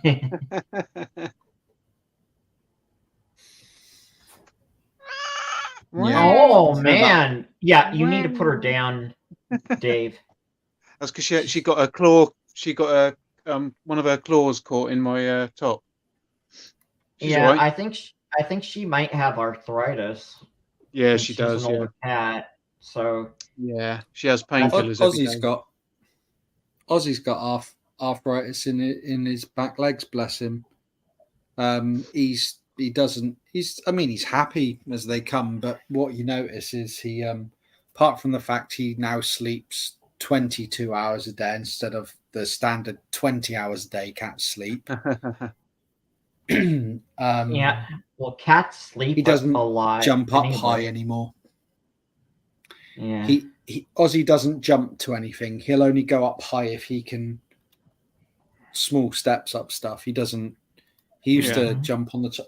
He used to jump from the floor onto the top of our fridge freezer and sleep up there, but he hasn't been up there for. You haven't been up there for a good couple of years, have you, baby? And you have to go careful if you put him down. You're like a younger cat like Billy. You can sort of let him go and they'll jump down. You can't do that with him. You have to like place him down. Yeah, that's what I do with Ewok. But she's all right with being picked up though. I've always picked her up every day since she was a kitten, so she's very used to it. I've never dropped her. Yeah, they're normally pretty they're normally pretty good. You know, because I got Ozzy here. That's my Ozzy. Hey. Hello, Ozzy. Hi, Well, you've got your Ozzy. claw stuck like Ewok has. Yeah. Do you want to go on the side arm? You like it there, don't you? You go there.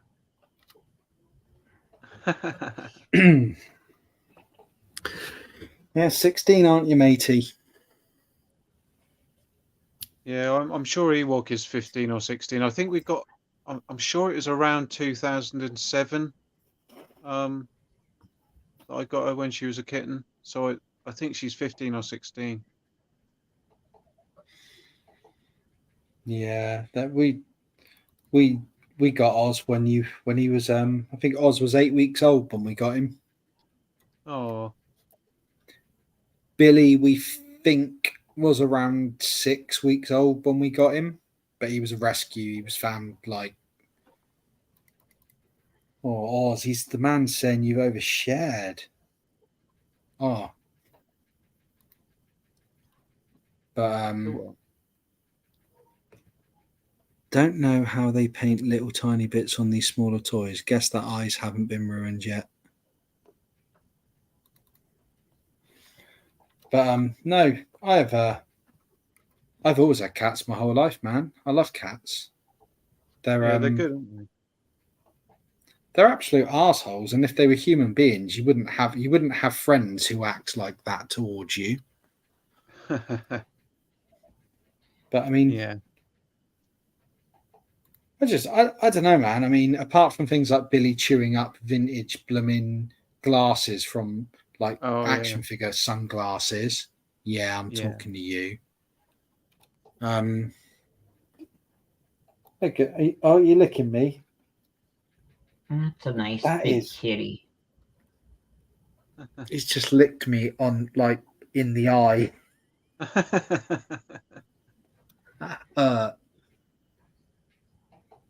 Yeah. Oh. I might I don't know. I think it'd be pretty. I know we've got like obviously, you know, I've got all my toys and that I enjoy, and obviously the most important things, my wife and kid, not my toys. But I think the house would be lonely without cats. I think I wouldn't like to not have cats around, or at least a cat. Yeah. Because they always sort of. I find they always sort of lighten up your day a bit. Do you know what I mean? Yeah. So no, I like them. I don't always like Billy every day because he can be a bit of a butthole. So, sorry,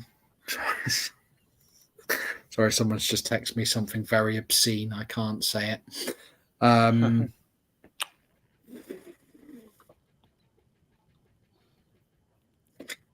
Yeah, sorry, child moment in me.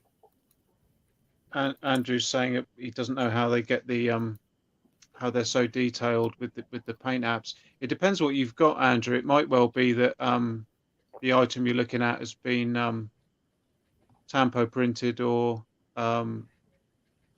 it might be face printing job. It depends what you've got. I'm not sure if you said in the comments what it is that you've opened. But a lot of the modern toys are all are all done in the factory now, printed, so they're not hand painted at all. The last toy I opened was a Turtles reissue toy, and the only reason I opened it was because they do such a piss poor job now sometimes of the glue that holds the bubble on the card. That it was peeling away. I mean, it was literally just like peeling off the card, and I was like, yeah. So my options were take it off, and I thought, well, I could put double-sided tape on, but then ultimately that will just turn yellow and look crappy, won't it? So yeah, I just bit the bullet. But I think a lot of my reissue, because I'm quite happy buying reissue Turtles toys. And so it's what I think I've said on the stream before. What I like to do is I like to have the vintage toy, and I like to display it in front of the like new reissue carded one, so it makes a really nice display. Yeah. And but a lot of the last batch, the last run of these figures I've had, it just seems like they use real high quality card stock for the Turtles cards. And it's not so bad because the sticker they stick on the back doesn't really ruin it too much. You know, all the different languages on. Yeah. They just don't. Yeah, they just whatever process it is they use to glue the cards on is just not. It's not good enough, really. And it's a shame because I think there's a lot of people out there like yourself. If you were collecting them, I'm guessing you'd be a bit pissed off if the bubbles started falling off. Yeah. I mean, I'd probably have to re-glue it, but like you said, it's not really what you want. No, I wish they was I wish they were a little bit more. I wish there was a little bit more. Well, I think we all know this. If there was a little bit more QC in toys, yeah, or even the packaging, but I think it's a bit of an odd choice because I think Playmates must know that a lot of the people buying these will be collectors. They know who the market is for these. Yeah.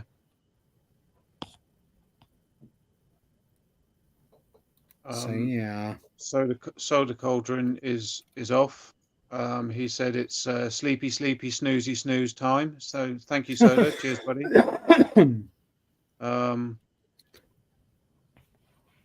I was just trying to work out what the comment was. Sorry. Oh, you're all right. Andrew was saying that the figures he's looking at are the Jada metal figures that are about 1 inch tall. Okay, yeah, don't know. 1.5 inches. Yeah, don't know. I don't know. I take that back. I know they do other stuff, but a lot of people are talking more about their Street Fighter line, which I like their work. I mean, I don't know if it's only exclusive to the Street Fighter line that their quality is pretty good, but I wouldn't be surprised if they had to sacrifice a little bit. I've even ordered 2 comics off eBay from the UK. Postage was murder, but I needed the books. Yeah, man. International eBay is... If I want to buy... I think I said the other week. It's when Dean was on, and I'm sure it's the same the other way, but if I want to order anything from eBay USA, it's almost like regardless of what it is, it's like almost $30 shipping. Yeah. Mm-hmm. It's actually cheaper to ask a friend... one of my friends in America, can you order it for me and ship it over? Yeah. But is what it is. Well, it's not. And that's if you don't get hit with a customs charge as well. Yeah, I have bought a few things on eBay from America, but I've been lucky in that the import charges have been included in the price, so I haven't had any nasty surprises this end.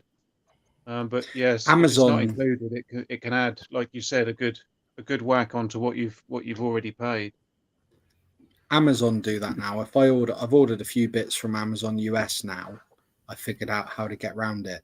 It's just me not reading the T's and C's right. But they do actually. They apply. There's a guarantee on it that what you pay is all you will pay, and it will cover all the customs charges and that, which is good. Oh, okay. Yeah. But I think the last thing I had from Amazon US, they wouldn't ship it over here, so it was actually Michael. I shipped it to him and he shipped it to me, so that was the way I got around it because I couldn't get it in the UK. So Right. which Yeah. was just a 4-pack of figures, and it was really crap because when I opened it, I was really excited because it had a reissue of Mutagen Man in it, and that's the main reason I wanted this box. Because I wanted a carded Mutagen Man to put with my vintage one, and they didn't. It doesn't come with any of his accessories. The reissue, he doesn't have all the little bits you put in his body. He was missing the they've literally cheaped out. They've cut away. He came with his gun. No, I don't. Did he come with his gun? No, he didn't come with his gun. It's Mutagen Man. The plug for his head, because you could put water in him. The hose that goes from his head, but it hasn't got the tanks you connect to the hose to go on his back. And it's like, that's crap, because every other Playmates reissues had everything with it. I don't know if they lost you need the all the tool in it bits or for what. the inside of him, surely. Well, yeah, I mean, funnily that's the enough, whole my point of the vintage... toy. Again, my vintage one, I've got the actual, what's it, the bits come on? Is it they call it the spool or whatever the bits come on? The sprue. Well, anyway, the sprue, thank you. So I've got the sprue with mine with all the bits on it, minus the little bit of pizza. Right. And again, I actually, Michael, I messaged him one day. I was like, dude, it's like $5 posted. Any chance you could order this bit of pizza for me? And it's still sat at his house now. And he said the other night, I will get it over to you. I was like, there's no rush, man. I know you've got it. I know I have it. It exists. It might be in America, but it gets over here when it gets over here, man. Do you know what I mean? There's no rush. I would honestly rather. But I couldn't believe it. I just went on eBay. I couldn't find anything on eBay UK. Went on international America, and first thing that popped up, someone had that one little piece I needed. I was like, yes. But they would have charged me ridiculous postage to send it over here. And we're talking, it's that small. You could literally sellotape it in something like a birthday card and put it in an envelope. You know. Yeah. You certainly won't break it. I'm looking forward to getting all my my turtles soon. Hopefully, probably in 2 or 3 weeks, maybe I'll be getting my collection of turtles that I want. Nice. But I picked up. I went to the Norwich Toy Fair and I picked up a complete Splinter. Well, I think it's complete anyway. Got myself a little Splinter. And then Has he got his? He's See got the back. bow. You've got Kane, the bow. Yeah. Kane and the bow. Yeah, you've got. Does he need anything else? You've got the main part. I don't recall. I think on his sprue he may have had some ninja stars, but okay. Don't worry. I have spare ninja stars. I can. Well, I don't really need the stars as such. You've got the important parts. Yeah, I've got his Kane. They're the important parts. Kane and his bow.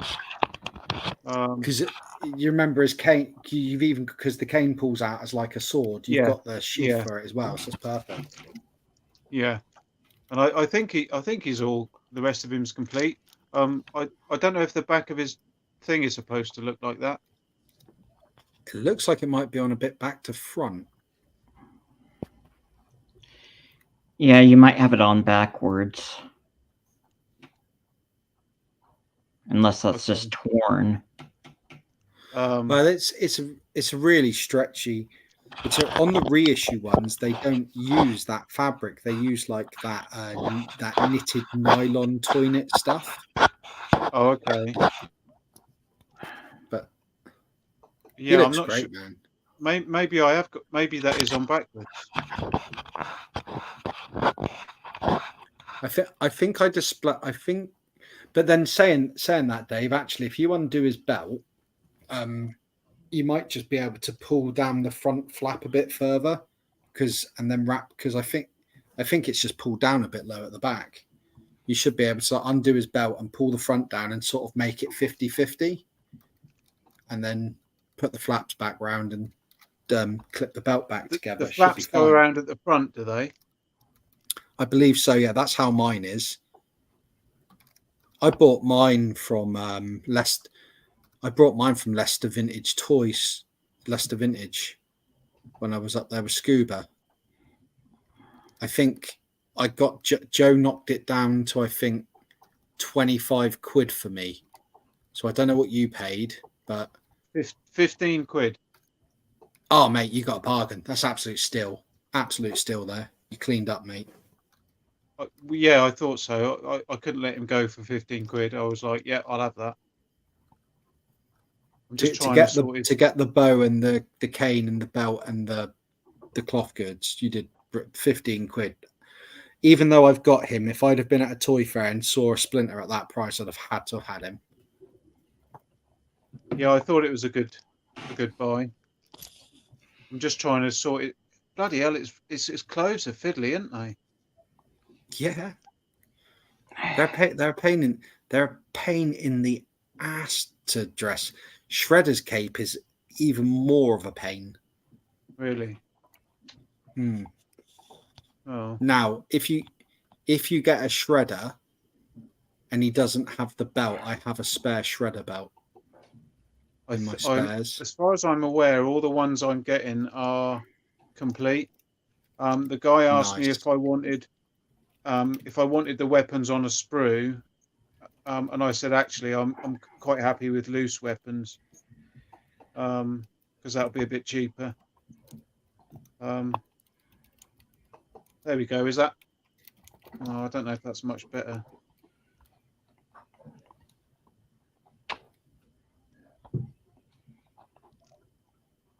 Is that better? Yeah, that's right. That looks good, man. And yeah. And is that right? Yeah, well, that fabric gets a bit stretched and warped over the years anyway. So yeah. So you're only going to have a perfect piece of fabric if you've got one that you take off the card. Right. You wouldn't do that if you had a carded one, would you? So how's his head feel? Did they do soft heads? I don't know if they ever did Splinter with a squishy head. I know they did the Four Brothers and Shredder with a squishy head and Bebop and Rocksteady. I don't know if Splinter did have the gummy head. Because the Turtles were originally soft heads, weren't they? Yeah, because I bought a Bebop off of eBay and I got him complete minus one part, and I happened to have the part, and I think I paid 12 quid for him plus $3.95 postage. And he come through and he had the soft head. I was well chuffed with that because my Rocksteady's got the solid head. Oh, I'm not too fussed whether I get the soft head ones or the solid head ones. What concerns me is I don't want ones that have gone sticky. Yeah. And to be honest, I don't mind the solid head ones. And actually, I think the soft head ones discoloured a bit easier. Go sticky. Yeah, they go sticky and a bit weird. I mean, I haven't got any soft head turtles. Because like you, I don't care. Don't get me wrong. If I found one, it's a nice bonus if I get one. If I went in a toy bin and found one at a show, I'd pick it up because for what it is, just because they're original, like they're early ones. But I don't actively search them out. I've got the Four Brothers. I'm happy with the four I've got. And my Raphael, I did something really naughty. There was I had a Raphael with no accessories, no belt or anything. And they did a flash sale on Amazon and I bought a reissue one, another one, something like 6-7 quid. And I did that evil thing. I took his accessories off and put it on my vintage one. I'm so bad. I've let the whole community down. Oh, well. I'm a fraudster. I'm a liar. That's all right. I should be shunned and burned at a stake. But were they doing a flash sale on all the Turtles figures? No, he just popped up in my feed, and because at the time, like I couldn't get the reissue Michelangelo on Amazon, and I had to actually get them on eBay for about £6 more than I paid for any of the others. Right. And anyway, I messaged Luke Reynolds on the day they had them on Amazon, and it was only like a week later I bought another one, the Raphael, because I literally picked up a vintage Raph for like £1 or something in like a rummage bin. I was like, oh, I'll have that. I haven't got him. Right. Yeah. And that's what I did. But I messaged Luke and said, look, I've just paid all this for these. And Luke messaged back and said, you got a deal there? So I was like, that's all right then. Because Luke's very good with his prices. Very good with his prices. Yeah. Guys, it's been over 3 hours, so I want to wrap things up. All right, dude. No props, Tim. Totally no props, fine. man. Thank you. Thanks for hosting the stream again, man. And thank you, Andrew, for modding, and we had Gerard O'Connor, I think one of our mods as well, and you, Monkey Boy. So yeah, thanks to everyone that's joined us this evening. Thanks to Nick. Thanks to Lester. And thanks Kim. to the Monkey. Yep. Thanks to Kim Potato. And thanks to everyone that's joined us in the chat. It's good to see you all. Thanks for stopping by. Yes, thank you for having me. Thank you. No worries. It's a pleasure and never a chore. So, cool. Thanks, guys. Appreciate it. Yep. Right, Tim, it's over to you. And I'm going to end the stream. Well, I want to read just a few more things from Andrew. Yeah, Andrew said, weapons on a screw. I usually use money, but I guess it's if the seller is attractive enough. And then he says, feel free to censor me for dumb comments. And Andrew, I don't know if these toys are counterfeit, but there are some great deals on eBay. I got the CC Ultimate new for $35 all in. And Andrew, thanks as always, gents. And I appreciate all your time. And then he says, just for Monkey Boy, leaving it in the box. And that seems to be it. So I am going to end the stream now. So thank you all for joining us in chat and for everybody that joined us on camera. See you guys all next week. See you later. Bye. Same bat time, same bat channel. Indeed. Chatty bye. Bye.